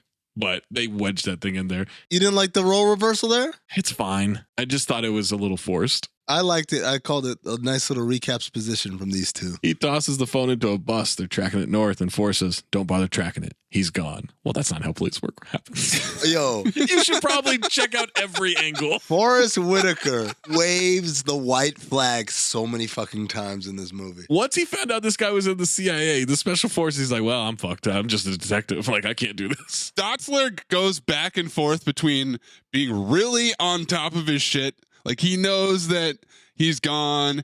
He knows what Liam's doing a lot of the time. But then also he is blowing most of the investigation the whole movie. It's funny because every time he waves a white flag, he's right. Oh, yeah, he's always right. He definitely made the right call. But it's just like, this is not the level of attention to detail in a murder investigation. Right. Like you said, you have to follow up all the leads. It's also not just a murder investigation. He has been assaulting cops nonstop. Yeah, a lot of people died in this freeway situation. That shipping container smushed the fuck out of somebody in that car. Roy killed that guy. Yes. I saw it. Boy, that escalated quickly. I mean, that really got out of hand fast. It jumped up a notch. It did, didn't it? Garcia's watching the security tape with Dotzler. Who's she waiting for? They wonder about the van. They need the tech guy to do magic on the security tape. They see some kidnapping happen. All right, at this point, the LAPD is aware of a kidnapping that happened. Of the woman who got murdered. And yet they no. That's what I'm saying. He's very on it when he knows that Liam is going to break out of the handcuffs, but then it takes him a really long time to figure out that someone else is involved. Yes. They go back to the Batcave. He sees a lit cigarette in an ashtray. Sam's there. Liam recaps the bagel situation in incredibly descriptive detail. My name Jeff. Oh my God. I saw it on a security camera. She was snatched. Ah, they almost said it. No, she was taken, you idiot. That's bad writing right there, man. What movie is this? We're takers, gents. That's what we do for a living. We take. He needs Sam to check out the records. He grabbed a hair sample, needs analysis. And one more thing, he wants to go to the funeral. Cut to the funeral. Is that Greg from White Lotus? Sam and the boys are there. Dotzler's spying from a van, conspicuously. This priest is ass on. He's ass on. He did a terrible job. He's terrible. It sounded like he was trying to have fun with the traditional rites. He's trying to spruce up some of this funeral talk. Hey, Mike, Marty Schottenheimer died. Forrest wants sound on the CIA guys talking to Kim. Conversation gets some interference. They hear a click. They're jamming the sound as Sam talks to her, says, he'll be in touch. Just stick to your schedule. Your very predictable schedule. Predictable versus correlate. Round 3. He's wearing a button camera. Kim kisses her fingers and touches the button. Liam kisses his fingers and touches the laptop screen. Did the other Takens have all of this tech? Yeah, they're in the CIA. There's a lot of tech. Every movie, he goes to these guys. Okay. And touches base with them, and that's his crew. They're all the dudes in the truck. When he said that he wanted to go to the funeral, I was hoping he'd be in a janitor's jumpsuit and a mustache, just watching it from like 10 feet away. I was looking at the guys at the thing. I said, which one of you guys is him in disguise? You thought it was Uncle Rico? I looked at it. I looked at one of them bald guys. I was like, is this a Mission Impossible thing where he's going to rip off the mask and it's Liam. Detective Forrest, another horrible decision. Yep. No sense in trying to tail these guys. They could lose a tail if it was attached to a dog. We're done. What? Forrest really waves the white flag easily and quickly. Yep, pack it up. Not worth it. But then ass off for wiping his face like that after he hops out the van. Oh, everything he does is ass off in this movie. It's like him versus the panda. That's the race right now. The panda. Cut to Stewart's house. Kim sees cops camped outside, sees a guard in there. Asks Stewart about it. Standard operating procedure. Kim minds. Stewart needs protection, hence the suit guy inside. This is the part where I started entertaining the film noir twist, which was Stewart was the one that knocked up the stepdaughter. What? Okay. Yeah. What? Think he's the one who didn't wear a Jimmy hat? Yeah. With one M? Hemi. My name's Jimmy. They're having all these problems in the relationship. She seems overly emotional towards him. She's pregnant. No, her mother was just murdered. Yeah. Why is she mad at him, though? She doesn't like him to begin with. Because he sucks. Because he's her stepdad. Is that something from the earlier movies? Because I don't know. I don't remember the first one. It's her stepdad. Why is she going to be in love with this dude? No, they're not in love with him. No, I'm saying she's really emotional towards him and angry at him for no. Her mother was just murdered. Why is she mad at him, though? Are you saying you don't have feelings? Fuck, man, I fucking hate you guys sometimes. So I know it's hard on you, but it's hard on me too. Sorry, I didn't realize it was a competition. Then she starts complaining. She doesn't hate him, but for the last 2 years, every time he looked into her mom's eyes, the only thing she saw were hurt and sadness. See, there you go. There you go. There's your exposition. And for that, I do hold you responsible. Woo! Hurt and sadness. Wasn't Lenore the one talking about, like, I don't feel anything anymore? I'm just and she felt bad because she was like, maybe this isn't fair to him. She's also trying to get Brian to get involved. That's why she said that. Brian to get involved with her, right? Yeah. Wouldn't a better thing to say is like, she's fucking awful to me? I miss you? Not like, oh, he's all right, but you know. No. I miss that dick. That's what she's talking about. What do you think? Dick has gone ghost on me. Soy fantasma. I'd like to tail it. You think she's fantasizing about bagels? Yeah. Yeah. Warm bagels. Hot bagels. Looking for some hot bagels, baby, this evening. I knew guys in high school that worked at this place called Manhattan Bagel, which I believe is a chain. It is a chain. I heard that they occasionally would stick their dick through a bagel and then sell it. There it is. Great. Manhattan Bagel, ladies and gentlemen. Sacramento, East Sac. Don't recommend it. All right. At least not in 1999. She storms out. Well, hold on. Did you used to go to Manhattan Bagel? Not to eat? Not before he heard about the dick bagels. Just after. But definitely after. Bagels. Zach's like, no. Don't take it out yet. Let me nibble around it. Yum, yum, yum, yum, yum. It's good. I'd like some cream cheese. Okay, can you put some schmear on it? She storms out and goes to school. If I'm allowed. Garcia follows her to school. She gets out and asks why he's following her. Protection from who? My father? You really think my father would hurt me? Golden dumpster, man. Your mother probably didn't think so either. Oh, asshole. My God. Rubbing it in her face that her mom was just murdered by her dad. Cold-blooded. That is crazy. She goes into the store to get her 4th peach yogurt drink. It has a Post-it on it. What kind of piece of shit car is she driving? Spoiler alert from the trivia. It's a 1970-something Toyota Corolla. Why is she driving that piece of shit? College student. She's got a rich stepdad. They live in a mansion. Maybe she's not taking his money anymore because he knocked her up. That's a good point. I was gonna call bullshit on the 4th peach yogurt drink not getting moved, but no one else is buying that shit. Just her. That thing looks disgusting, man. That's an easy one to solve there. Shout out to my man, Kev Chestnut, who used to be at Brother and now, I can't remember where he's at now. But he just posted on his Instagram the other day about seeing yogurt drink in his fridge. He's like, I thought it was milk. What the hell is yogurt drink? It's like, Kiefer Sutherland. They got a mango yogurt drink. They've got a mint yogurt drink. Garcia's on the phone with Dotzler, who's fingering the chess piece and contemplating a bagel. This dude is horny for bagels. Once again, who eats a fucking bagel like this? He's looking at the camera. He chews slow as fuck. Just picking at it. Grabs his chess piece and leaves. He's going to fuck this bagel. Manhattan bagel.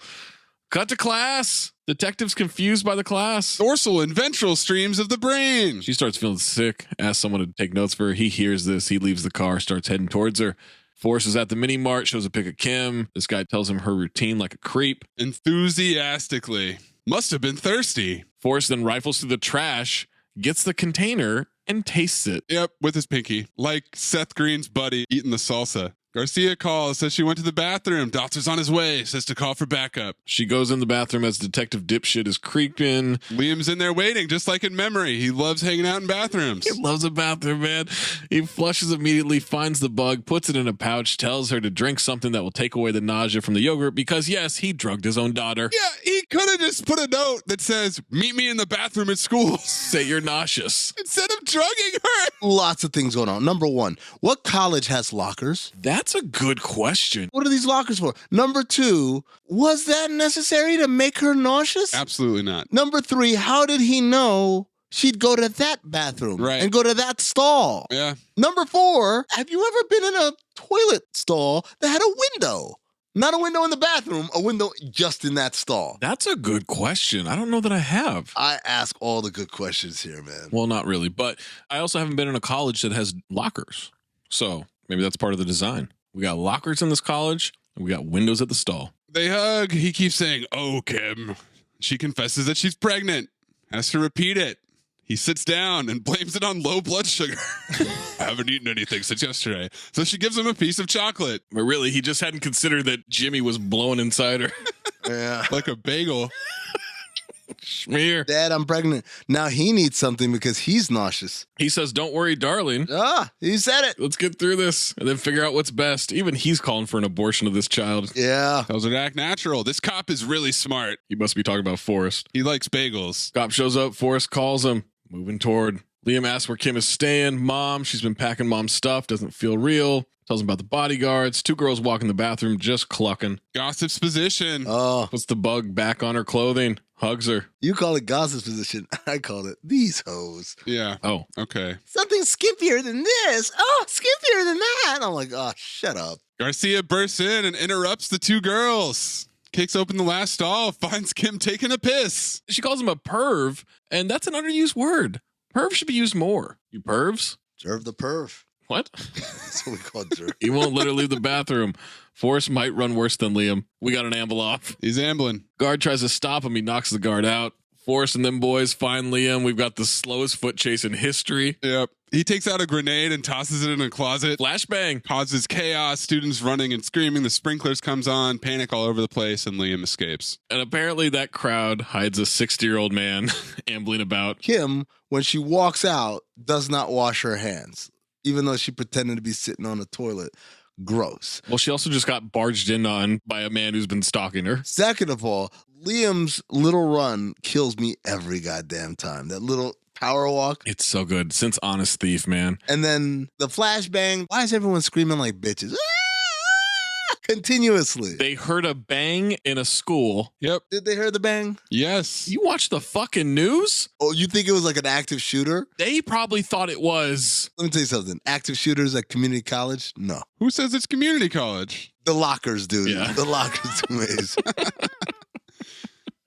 All right, Forrest tells Kim he knows she thinks she's helping her dad, but she's not. Unless they bring him in, they can't make sense of what happened. Someone killed my mom. That's what happened. It was not my father. Threatens to arrest her for obstruction, and she calls his bluff. She says, arrest me. Baller move. Interesting family as he snaps the rubber band. Cut to Lloyd Rostestful saying, do as we planned. He's talking to Stuart. Stuart says to call a car to his guard. They're going to the Malibu house. He's got a shitload of security with him. Liam's tailing them. All of a sudden, an SUV rams him from behind, and we got another chase. Spins out and gets T-boned off the road. Hey, T-bone. Everyone has amazing timing when it comes to finding Liam. He's never long gone. These Russian ops are pretty good. But the cops, too. Yeah. He's never long gone. He's literally just getting there or just left. Well, he's kind of been taking his time. Car crashes dramatically, then explodes. Even more explosions. He's clearly dead, right? There's no way he could survive that. The Russians get back in the SUV. Okay, let's get drunk. Oh, Ugly Statham is me. And then all of a sudden, Liam walks up a cliff and commandeers a vehicle. Yeah, just like that. What would you do if someone walked up to you with a gun and said, I'm not going to hurt you? You just get out the car so you take the car? Or do you say, well, let me see where this goes because he might give me the car back? Well, I wouldn't assume they're going to give me the car back. But if it's Liam, I'm going to say that's an honest carjacker. And I'm going to let him do it. Anybody else, no way. Maze? I think this dude's reaction was pretty good because he's nervous, but he's agreeable at the same time. No, but wouldn't you just, here, take the car? No, because he's got a gun. You're going to follow his instructions, right? You do whatever he tells you, yeah. Yeah. If he throws you out of the car like Grand Theft Auto, that's one thing. Yeah, you don't start haggling with him. Excuse me, sir. How much for this? Those are 50 cents. Well, I won't pay full price. So I'll give you a dime. They're 50 cents, buddy. Very well, I'll drop you a quarter. No. Okay, 35 cents. I don't have time for this friggin' shit. Give me the 35. Yeah. Nice, man. I talked you down. Good barter. There you go. Good barter. My belief is if you're in the car and you drive him wherever or he drives wherever, at the end of this, he's going to kill me. Because I know, I've seen his face. I know where he's going. If you run, he might kill you. But at least I have a shot, right? No, you don't.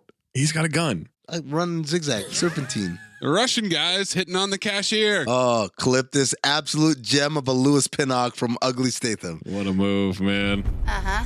You know, if you stand in the field with a book of matches, you can have hundreds of rabbits in seconds like this. You know how? No.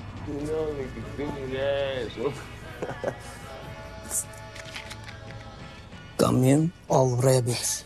Come in, all rabbits. Like this. Other Russians are buying wine. Liam rolls up on big Russian guy, knocks him out with a booze bottle. Oh, he knocks the fuck out of him, yeah. Liam's hiding out in the door. Guy walks down the hallway. Sees the back door swinging open. Furious hand-to-hand with Brian. Firing wildly into the store. They move back into the store. Russian hits him. He fucks him up. He's fighting two of them at once. Throws one into the fridge display. Throws the other into the fridge display. Fake Statham hiding. There's the great grab both shoulders with both your hands, then headbutt somebody. I like that move. Yeah. Love that move. The second guy comes at him with the bottle while he's struggling with the first guy, and he gets easily disarmed. Yeah, that guy wasn't ready. Then we're using the mirrors to look around the corners. Oh, Great move. Fake Statham has the hand tattoos from the video. That doesn't come up. I feel like Ugly Statham was the best match. Like, he actually gave him a run for his money. They're just wildly shooting. They run out of bullets. They disarm each other. They put out a quick hand-to-hand cut display. This is art. Liam disarms him and punches him in the spine. Yeah. Another great move. Reminded me of Semi-Pro. When he punches the back of the knee. Fathom grabs a gun. Liam disarms him once again, has the drop on him and the gun. Who hired you? Who sent you? Says it again in Russian. I spit at your question. Your accent is shit. He must have seen Memory when he was a Texan with an Irish accent. Golden dumpster, and then he shoots himself in the mouth. I'd rather die than tell you, scumbag. Who sent you? Guard tells Stewart the Russians are at the gate. Stewart says, let him in and take a stroll. I need privacy. So he goes around the corner and smokes weed with Stugatz. Stewart calls for Manny. The closed caption here spells Manny as many. Manny men. And then turns his head and gets pistol whipped by Liam. Now he's in a random boat shack down by the beach in Malibu. This reminded me of the trailer in Loaded Weapon 1. Absolutely. It's this totally improbable structure down on the beach. Liam knocks him over and starts waterboarding him, and Amin's always been curious what this is like. Yep. New Orleans live show. Find out. One lucky listener will get to waterboard Amin. That's our third taking of the movie, boys. He did it. We're takers, gents. That's what we do for a living. We take. How did you survive the crash? We get a flashback of him rolling out of the car unscathed, hiding behind a rock. This flashback. But the Russians who were following me when I was following you, they work for you. What do you know? Only thing I know is you were screwing my wife, and I know that she's dead. More waterboarding. Stewart ass on getting waterboarded, by the way. Swears he doesn't know anything. If I believed that, we wouldn't be here. Waterboards him again. Malenkov! Old Malenkov! So he spits out some exposition. You don't know him. He'll never give up. It's only a game for him. I lost everything. He said he killed my family. Why didn't you tell this to the police? You let them think it was me. I was angry with you. God damn it, you promised. You promised to stop seeing her. So what do you think happened?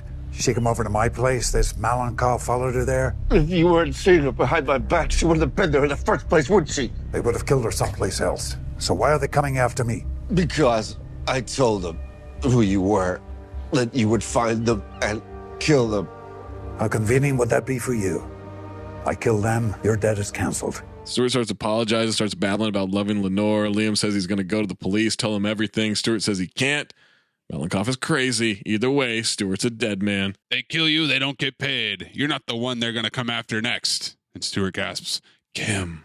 Cut to Kim, smelling her mom's clothes still. Sam and the boys. Guy in a car watching Kim. Sam walks up to him, gun pulled, asks for his keys. Other detective gets cuffed to the wheel. Knock at the front door. It's Liam. Quickly knocks out 2 cops on guard. Kim runs down the stairs. He says, let's go. Put her in a delivery truck. They drive off. Forrest gets informed what just happened. He's on his way. For God's sake, man. Cut to the hideout. Nothing came up from the samples yet. They're still sorting through the data. There's a shitload of data that needs to be correlated here. It's not predictable at all. First thing they'll look at is the phone record. Stewart wants to know what it's going to tell them. Sam says, don't worry about it. They're almost done. You just said that there's so much to sort through. The plan is to make sure his daughter's safe. And the only way to do that, so it seems, is to eliminate the thing that'll make her unsafe. Malenkov. Good one, Stewart. Cobra formula. They're saying they'll use Stewart as bait to catch him. Catch a shark. As tough as they come. Served in the Russian army when they invaded Afghanistan. What time? Malenkov flashback. The on-demand exposition. Who he is, what he does, where he lives, where he works. We don't get where he lives or where he works till later. He was in Spetsnaz. It's like our Navy SEALs. He says to the 4 CIA ops, I think they know that. That's super exposition right there. It's a montage of him killing people. Celebration of the deal working out. Couple of things. Number one, what skills does Malenkov have? Because the thing that they showed us was him walking in the room and shooting everybody. He's really good at making drinks. Number two, what kind of business is heavy machinery? I figured that he was doing some gun running. Number three, Stewart celebrating deals that worked out. Is this ass on or ass off? Ass off. And then they say he became one of the grabbers. We're grabbers, gents. It's what we do for a living. We grab things. We grab. Here's the fucked up part. You know how every time we do this bit, I say, because that's what Idris Elba does when he shoots the moon, literally, right? Right after this scene, Malakov's got a rifle and he's got to train on two floozies playing tennis. Yeah. And he whispers to himself, Well, Takers did come out right in the middle of the Taken run. That's true. So I wonder if they're trying to capitalize on that. They're trying to ride that wave. Just throw Takers in with Taken and hope that people don't realize Liam Neeson's not there. Kim can't believe mom's dead. Dead because of one of your shitty business deals? Ouch, Kim. Stewart says that's not what happened, but it is. It is. I knew it. It's his fault. He killed her. She goes to beat his ass. They stop her. They hold me back. Liam says to call Oleg. Oleg's watching girls play tennis through the sniper rifle. Pow, pow, pow. Stewart, I've missed you. I have your money. That was fast. How can I trust you? You can trust me. Well, that settles it. That was easy. Come on, man. Building downtown, 1 hour from Malibu? No fucking chance. That's optimistic, buddy. Same note too. No chance in hell he's getting downtown in an hour. They'll take the Gone in 60 Seconds route. Stewart explains how Oleg's security works. We get a little visual breakdown. Penthouse apartment, private elevator. Guards, whatever. More on-demand exposition here. I wouldn't be able to describe the way to my own house in that much detail, let alone someone else's. Like, I don't know. You turn down one of those roads or some shit. Yeah. There's a house. They got that thing in the yard. I don't know, man. Just text me when you're close. I'll tell you. I'll stand outside. Literally, that's what I did. I just stand outside. Sam drives the delivery truck inside the garage. Gives a cover why he needs to get in. This parking attendant could not give less of a shit. For all the security, they don't check shit? No. You said you come and see somebody. All right, cool. Liam's in the back seat of Stewart's car. Forrest calls Stewart. Liam says, don't try anything smart. He tells him about them kidnapping Kim. Stewart is extremely ass-on, pretending to be concerned when he learns that Kim was kidnapped. What? Dotzler insists he's dangerous and has to be taken into custody. He sounded exactly like the woman from the drugs in the Ronald McDonald? Sam says as soon as he finds out Stewart isn't in Malibu, he'll head downtown where the trace is. Less than 30 minutes. Free pizza. It's enough time for me. Tells Kim to keep him up to date. Kim does not do anything for this entire plan. Cops know he's downtown. Forrest gets a pic of the hand tattoo. Liam says, don't improvise. Try anything funny and they'll kill you. If they don't, I will. Liam apologizes to Kim again.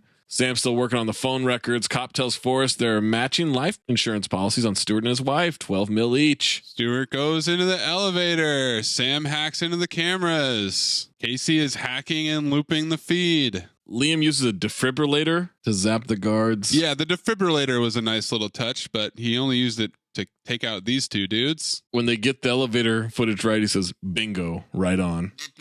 Yeah, what did he actually say, Zach? Bingo, right on. Oh. Bingo. Right on. Oleg is horribly kissing two girls in a hot tub. Oh, drinking champagne. And vodka. Enough champagne to fill the bathtub. Hey, champagne. There's a stuffed alligator with a cigar in its mouth. That alligator ass on. Ass on. Casey makes the feeds go static. Showtime. Bingo. So he shoots a guard. He gets out of the elevator. He attacks 3 guards. He shoots another guard. 1 guard unloads through windows, sight unseen. Yep. When he walks out, no one's there except for the dead body. Guess who's under the dead body? Liam pulls out a gun, pops him. Golden dumpster nominee. Call back. The original Taken. Did he do that? Didn't he? Welcome to Cinephobe. Welcome to Takenphobe. He's sneaking around corners. Massive shotgun blast. And then the gun slowly comes out. Liam grabs it, wrestles with the guy, keeps using him as a human shield. He does this to a couple of guys, uses their own guns across their body as he fires and kills other guys. It's fun action. They're wrestling for the gun. Then another guy pops out. So then he just shoots the guy with the gun while the other guy's still holding on to it. Then they go back to wrestling. One guy's not quite dead, and he lifts his gun up.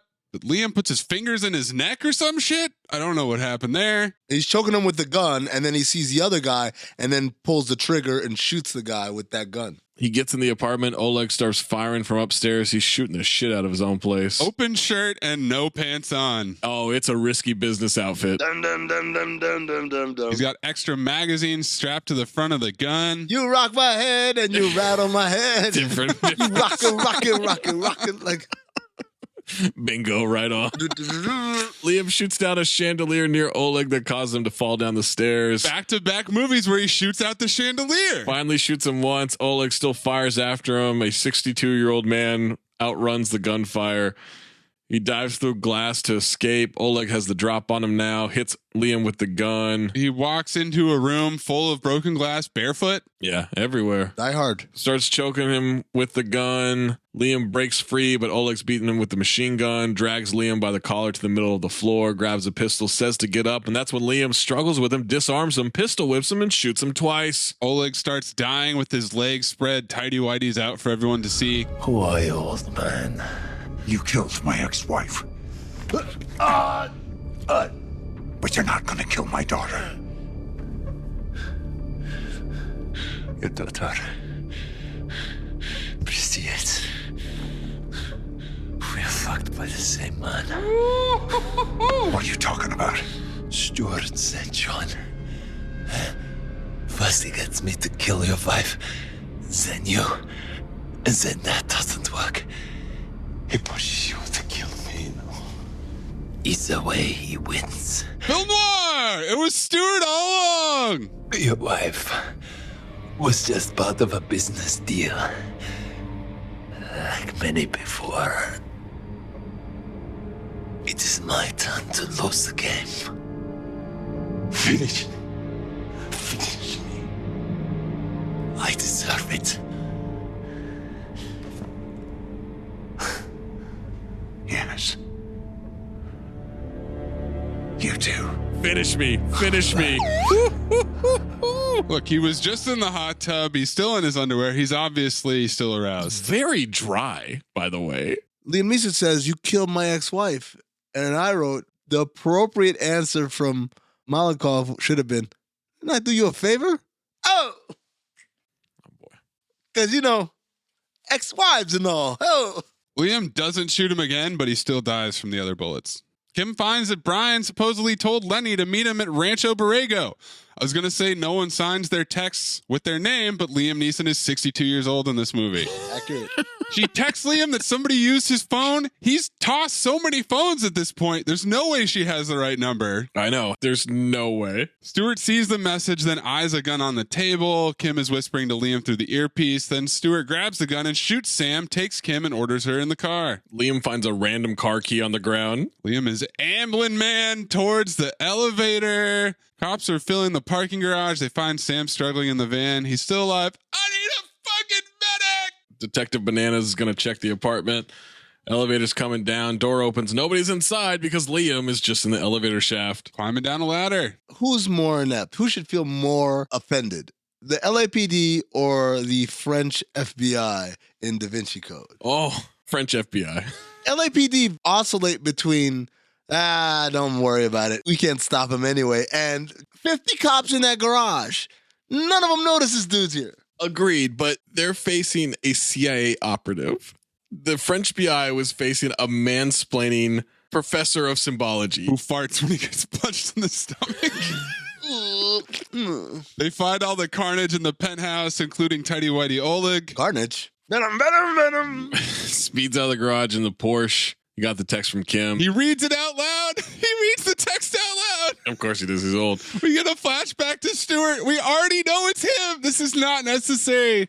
He's also got Kim low-jacked on his phone. How do we know that? Device position. Stuart calls Santa Monica Aviation. It'll be there in 15. Gets the plane ready. The 110 freeway has never been that clear during the daytime. Never once. Not even in the depths of COVID. Not at 2 a.m. is that shit that clear. That shit was fucking moving. I want to know where they got the fucking B-roll footage from. Was this from like 87? When was it like that? Why are you doing this?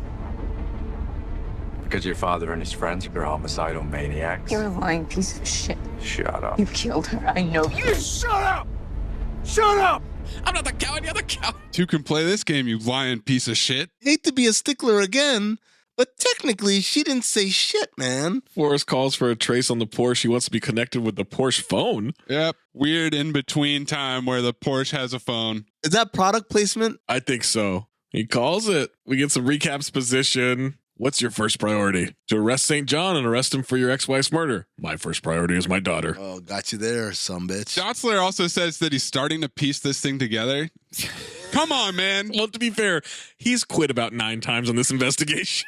LA freeway B-roll, control tower at the airport. Stewart's on the tarmac. He takes Kim out. At the PJ. He's still got her at gunpoint once they're already on the plane. Shout out to these pilots, okay with flying a plane with a guy holding a young girl at gunpoint. Hey, man, that check is still going to cash. That's definitely not the first time a private plane pilot has been in that situation. All right, guys, this is an all-time movie moment. Golden dumpster? PJ started to take off. Stewart's hurrying them. He sees the jet from the road. Stewart sees the Porsche from the jet. Liam crashes through the gate. He speeds to the runway. They don't have enough speed to take off. They start to try to pull off.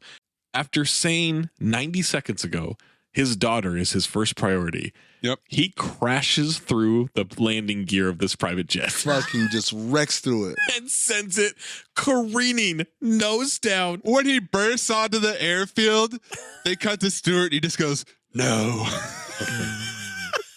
He fucking crashes through this thing like the goddamn Kool-Aid man through a wall. Yeah, and then the plane just tilts down and slides to a halt. He takes out the landing gear like Terry Tate office linebacker. He creams that shit. It's a long distance call, Doug. Like Sean Taylor hitting a punter in the Pro Bowl, just absolutely destroys this shit with his own daughter on the plane.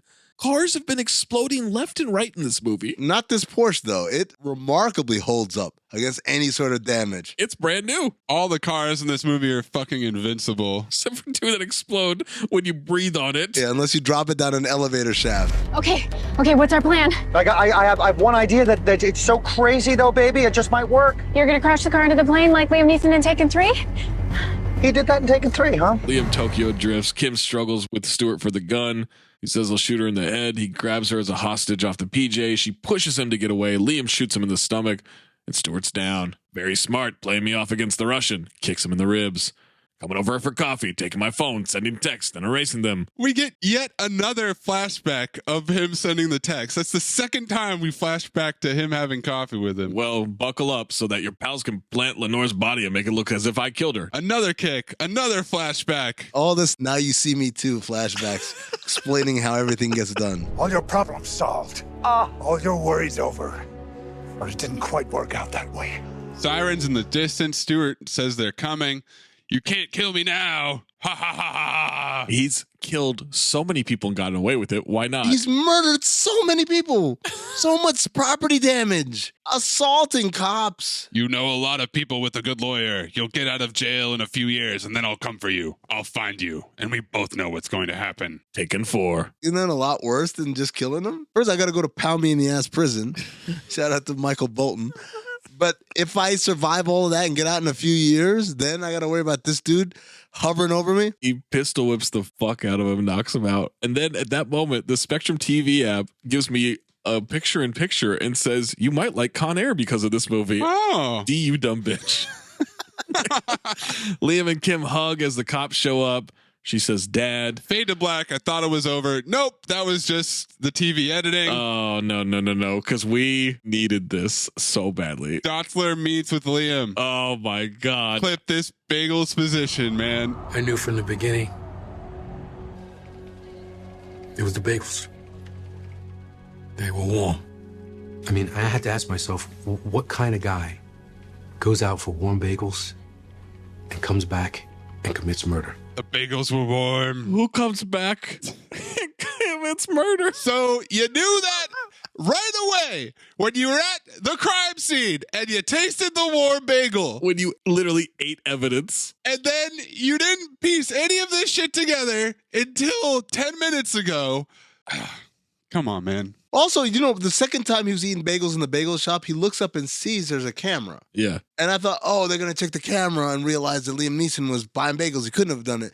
Nope. But here's my favorite part. He says, we got you downloading the deleted text. So I compared, you correlated the timestamp of the deleted text from our computers, which, by the way, is illegal. And I could arrest you for it. He's murdered people and assaulted police officers. He has assaulted officers. He's murdered people. He has caused so much vehicular manslaughter. Again, there's a shipping container that flattened a car. Smetty, Tony. Just completely crushed it. Right away I could.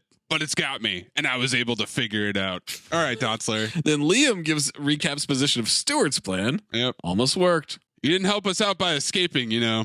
It was the only way to keep my daughter safe. Stay in town for the next month or so, in case there are questions. The other detectives are pissed, by the way. Yeah, because this man has murdered people. He's assaulted all of them. Dotzer plays with the rubber band, then wraps it around the case file. It says Brian Mills on the rubber band, and he plays with the chess piece. Cut to the Santa Monica Pier. He's talking to Kim and Jimmy with one M. It's Malibu Pier. Is it? Yeah, there's no Ferris wheel or attractions or anything. The overhead shot, you see like the nice estates and all that. Whatever they decide, the two of them together, I'll support you 100%. Yeah, we aborted that kid a while ago. 92%, yo! 92%. Dad, we've been talking. We thought if it's a girl, we'd like to name her after Mom. She'd like that very much, Kim. As you remember, your mother was a huge narcissist. Then they kind of pause, and I'm like, are you going to mention the part that if it's a boy, we'll name it after you? No? Nope. Roll credits. End the movie, roll credits. Who cares if you lose the game? You got this off your chest. I mean, it's just one night of bar trivia. Ooh. One night of bar trivia is sacrosanct to us. Trivia is sacrosanct. In an interview with Empire Magazine in September 2012, Liam Neeson said about a potential third movie, I don't see it. I don't think it's going to happen. I really don't. I can't see a possible scenario where audiences wouldn't go, oh, come on. She's taken again? Come on. She can't get taken again. That's just bad parenting. Yeah, I don't like it. Liam Neeson did all his own fight sequences in this movie, and because I went and watched the behind the scenes making of. Hell yeah. And a lot of the car chase scenes are not like cars on a flatbed. They're actually driving these cars. The police car scene, I guess the stunt driver played the cop. They're actually driving. He's driving and he's sitting in the front seat with them and all that. Oh. So I was very impressed. Yeah, that is impressive. The shipping container, that was a real physical stunt. Wow. The rolling might have been, added, but like the initial crush, that was real. They crushed a car with that. The Porsche crashing into the plane, that was a real physical stunt. They actually did that shit. So I was actually very impressed by a lot of this. When the movie's producers called and asked Liam Neeson to do this third installment, he said, I'll do it, but only as long as nobody gets taken. And as we've established, 4 people got taken in this movie. So, well, 3 people and some cheeks. Well, Kim at the end also got taken. Oh, she did get taken. That's right. So 4 people and some cheeks. Liam Neeson was paid $20 million for this movie. No. Pay cut? No. That's going too far. Forrest Whitaker usually plays a law enforcement character in other movies. In many of them, he has a chess figure with him throughout the film. In this case, it was a knight. But here's my thing. Why did we need a chess piece and a rubber band? This is my favorite trivia. Forrest Whitaker revealed whilst promoting the film that he took home several props at the end of production as a memento of his time on set, including... What'd he take? A cop badge. Makes sense. A chess piece. That's his thing. And the bag containing the bagels. What? He took the bag that said bagels on it? What a magnificent weirdo. It's good. Question for you, Maze. You think he just took the bag, or did he take the bagels in them as well? No, he took the bagels. I mean, I think he ate the bagels piece by piece. Just ripped it apart a little bit at a time. That dude is just no butter, no jam, no cream cheese. He's just ripping dough and gluten piece by piece. The bagels have to be so good if you're going to eat it like that. Oh my God. They really do have to be fresh out of the oven and hot. We got some more. The picture used to identify Lenore is the same one that actress Famke Janssen has on her IMDb profile. Kim, as we said earlier, drives a 1977 Toyota Corolla, which is just enough a piece of shit car to not be considered vintage. There was a Taken promo for NBA Christmas Day in late 2014 featuring John Wall. Now listen to me. What's up? The team I support has a very particular set of skills. Skills they've acquired over a fearless career. They move fast. They shoot with unthinkable accuracy. They know how to defend themselves. And they train around the clock. What that means for you is this. Christmas Day, they're going to unleash their skills on you and your team. And they're going to defeat you. Good luck. Malibu Pier appears in the same manner at the end of both Taken 2 and Taken 3 with a long panning zoom out just as the credits roll. Oh, here's a good one. Many fans of the film series were upset that the trademark Albanians, who were expected to make a return in this film, did not serve as the antagonists. Oh, that will lead us right into one more review. In the previous film, Murad Hoxha claimed that if Brian killed him, these other sons would seek revenge. This led many to believe that the villains in this film would be those Albanians, but they never appear. Instead, the villains in this film are a Russian gang. Most people thought that the plot with the Russians came out of nowhere. That's not true. In the first movie, Brian comments on Stewart's involvement in an oil deal with, quote, some Russians that went south. That's true. The villains in this film were those Russians. Wow. Full circle. Full circle. That's writing, ladies and gentlemen. I'm so glad you mentioned debate about who the villains are. Oh, yeah? We've got a Tony medley. Tony Melody. Roll it. Not for children. Clip that and put it at the beginning of the podcast from now on. Every year, it seems, Liam Neeson presents us with a year-opening thriller. The first Taken was one of the box office hits of 2008. It was a surprise because nobody was expecting much from a January thriller. The second, Taken 2, was equally well received. Now comes the third, and it is clear that the franchise has neared its end. Screenwriter Robert Mark Kamen has apparently run out of ideas. This is a formulaic, often preposterous excursion into revenge violence. The first two were about revenge violence also, but there was a thread of credibility to them. This one borders on camp. In fact, several lines brought guffaws from my audience on the Fox lot. Worse, Kamen shows his unfamiliarity with the rules of grammar when he has Neeson say, "There's nothing between Lenore and I." It amazes me that someone who makes his living writing could have one of his characters make such an ungrammatical mistake unless he was doing so to show that the character is ungrammatical, which certainly isn't the case here. Worse, how did nobody catch this? Is everyone involved poorly educated in English grammar? It doesn't say much for Neeson that he didn't object to saying it. Despite this, Neeson does his typical commendable job with his character, ex-covert operative Brian Mills. But the bad guys, with their foreign accents and unshaven faces, just don't seem that bad anymore. They are caricatures. In fact, the Russian/Slavic bad guy is getting tiresome. The bad guys in today's world are Arabic. What? But politically correct Hollywood doesn't have the stomach to portray them as such. You fucking cowards, Hollywood. There are lots of stunts involving cars, and they're pretty good. But things involving our hero Brian are just so outlandish that they leap over the line of credibility. Spoiler alert, just as an example, in one scene, Brian is trapped in an elevator. He gets out of the elevator and is now trapped in the elevator shaft. The elevator starts falling and explodes. Flames completely envelop the elevator shaft when Brian was hiding on a ladder. The next scene shows him on the street, moving with no explanation of how he got out of the elevator shaft and why he wasn't killed by the explosion and fire. So this made me think that it was edited. Yeah, maybe. Or he just confused the two elevator scenes and put them together. Yeah. That doesn't sound like Tony Medley. Another hoary symbol is used when a car is pushed off a cliff and tumbles and tumbles and tumbles. Then it comes to a stop and explodes. It doesn't catch fire, it explodes.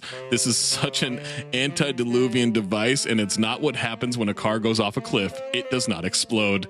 The violence is also over the top that it defies credibility. The fights are absurdly violent. People, including Brian, take blows that if they didn't kill the person, certainly would have disabled them for 6 months, but still jump up fighting. Director Luc Besson has clearly lost his way in this film. Didn't direct the movie. Oh well, all good things must come to an end, and that's what happened to this franchise. Too bad. With new blood, it could continue for a long time, but this one could be the killing blow. Antediluvian, by the way, means of or belonging to the time before the biblical flood. That doesn't work there. Amin, what do you think he gave Taken 3? 3 out of 10. 5 out of 10. Really? He likes it, but he doesn't like that we're not using Arabs as the bad guys in today's world.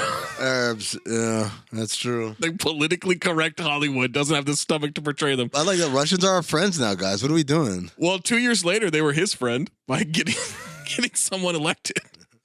There's no way he's going to see the Russians as someone that's an enemy. I don't see what the big deal is. It's not the classic, like, here, let me mention, like, Humphrey Bogart and Cary Grant and, you know, Freaky Friday and all this shit. No. But it's still so true to Tony's voice that it's a classic Tony medley. I'd like you all to do an experiment on a plant, something that may benefit mankind.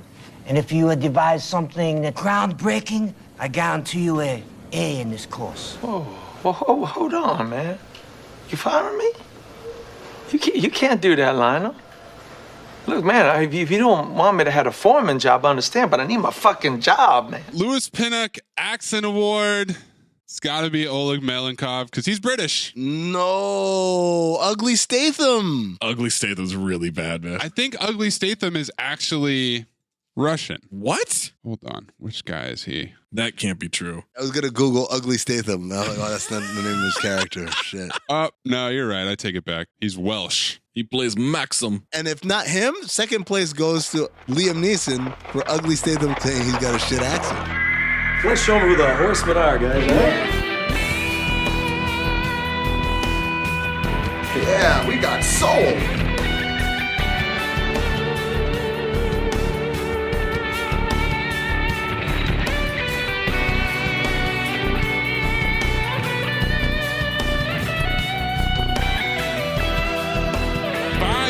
Horsemen.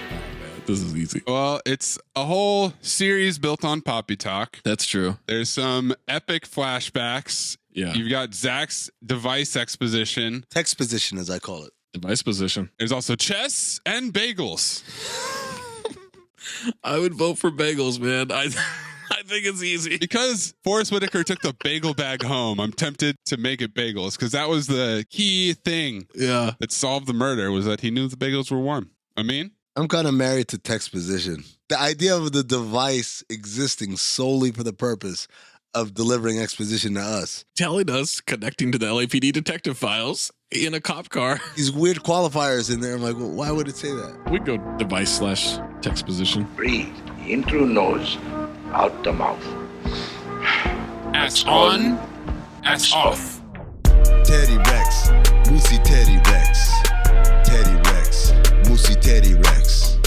Ass on, fuck it, ass off. Ass on, fuck it, ass off. Michael Biehn Memorial Ass On Award.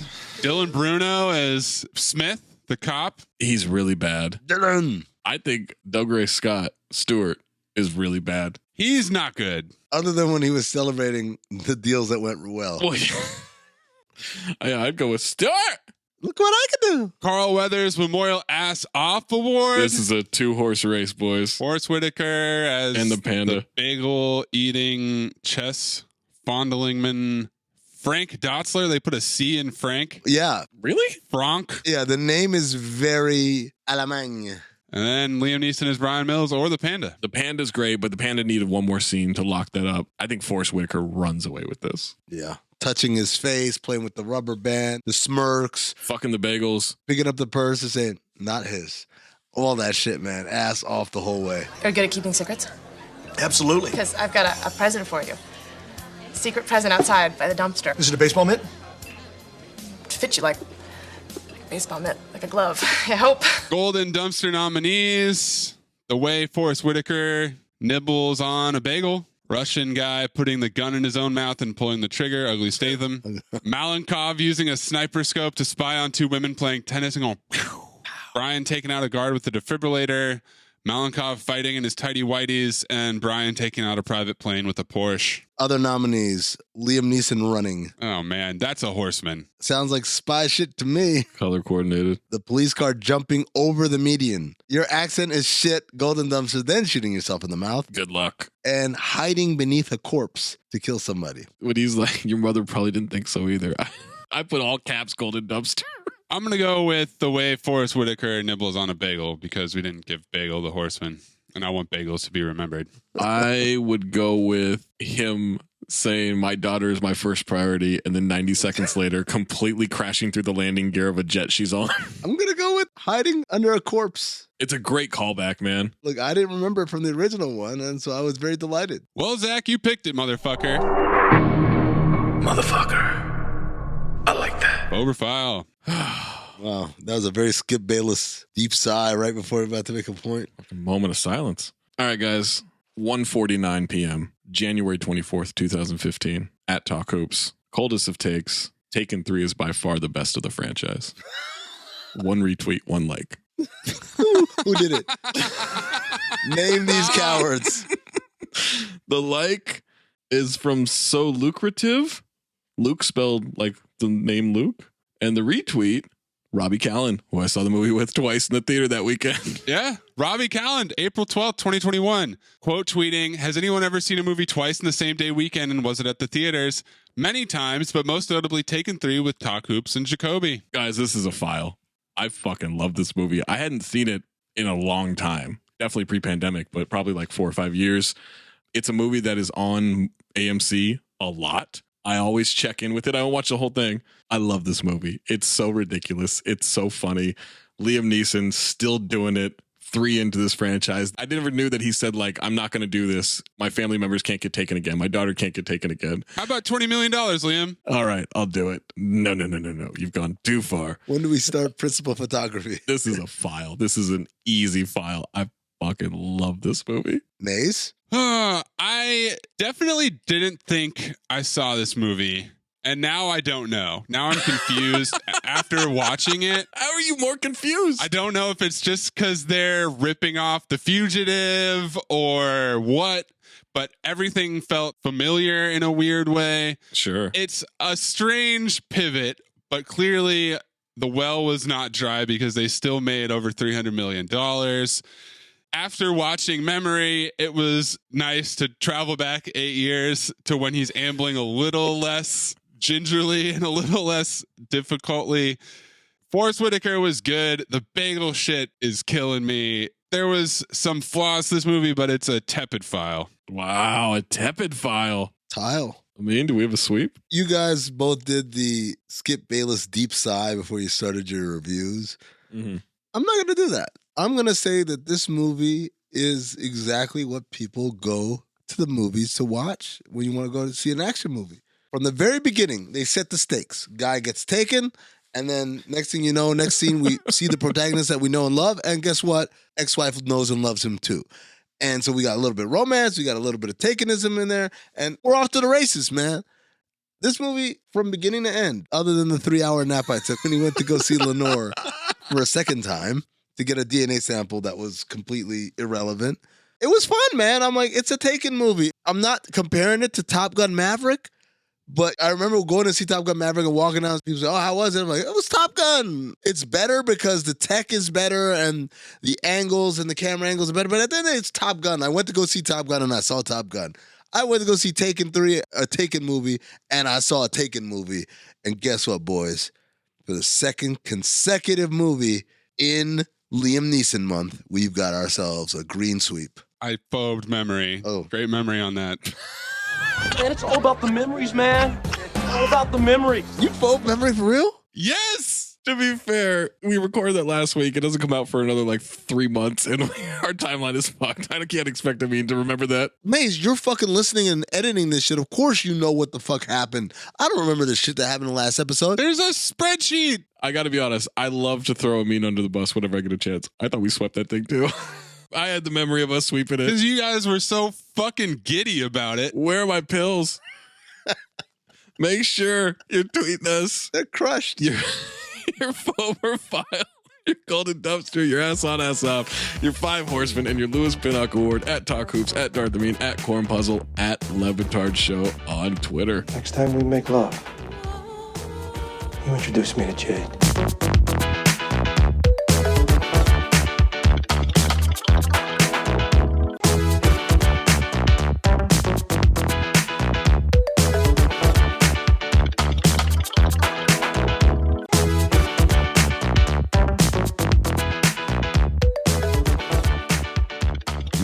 Maze, you're up. Your turn. All right. So, Liam Neeson month. I really wanted to go back and do a pre-Taken Liam Neeson movie. There's not nearly as many that qualify. Oh, like a non-action one. Breaking. Electric Boogaloo. But the problem was there's this one that I had in mind in particular. It's from 1988. He plays a character named Martin Falcon.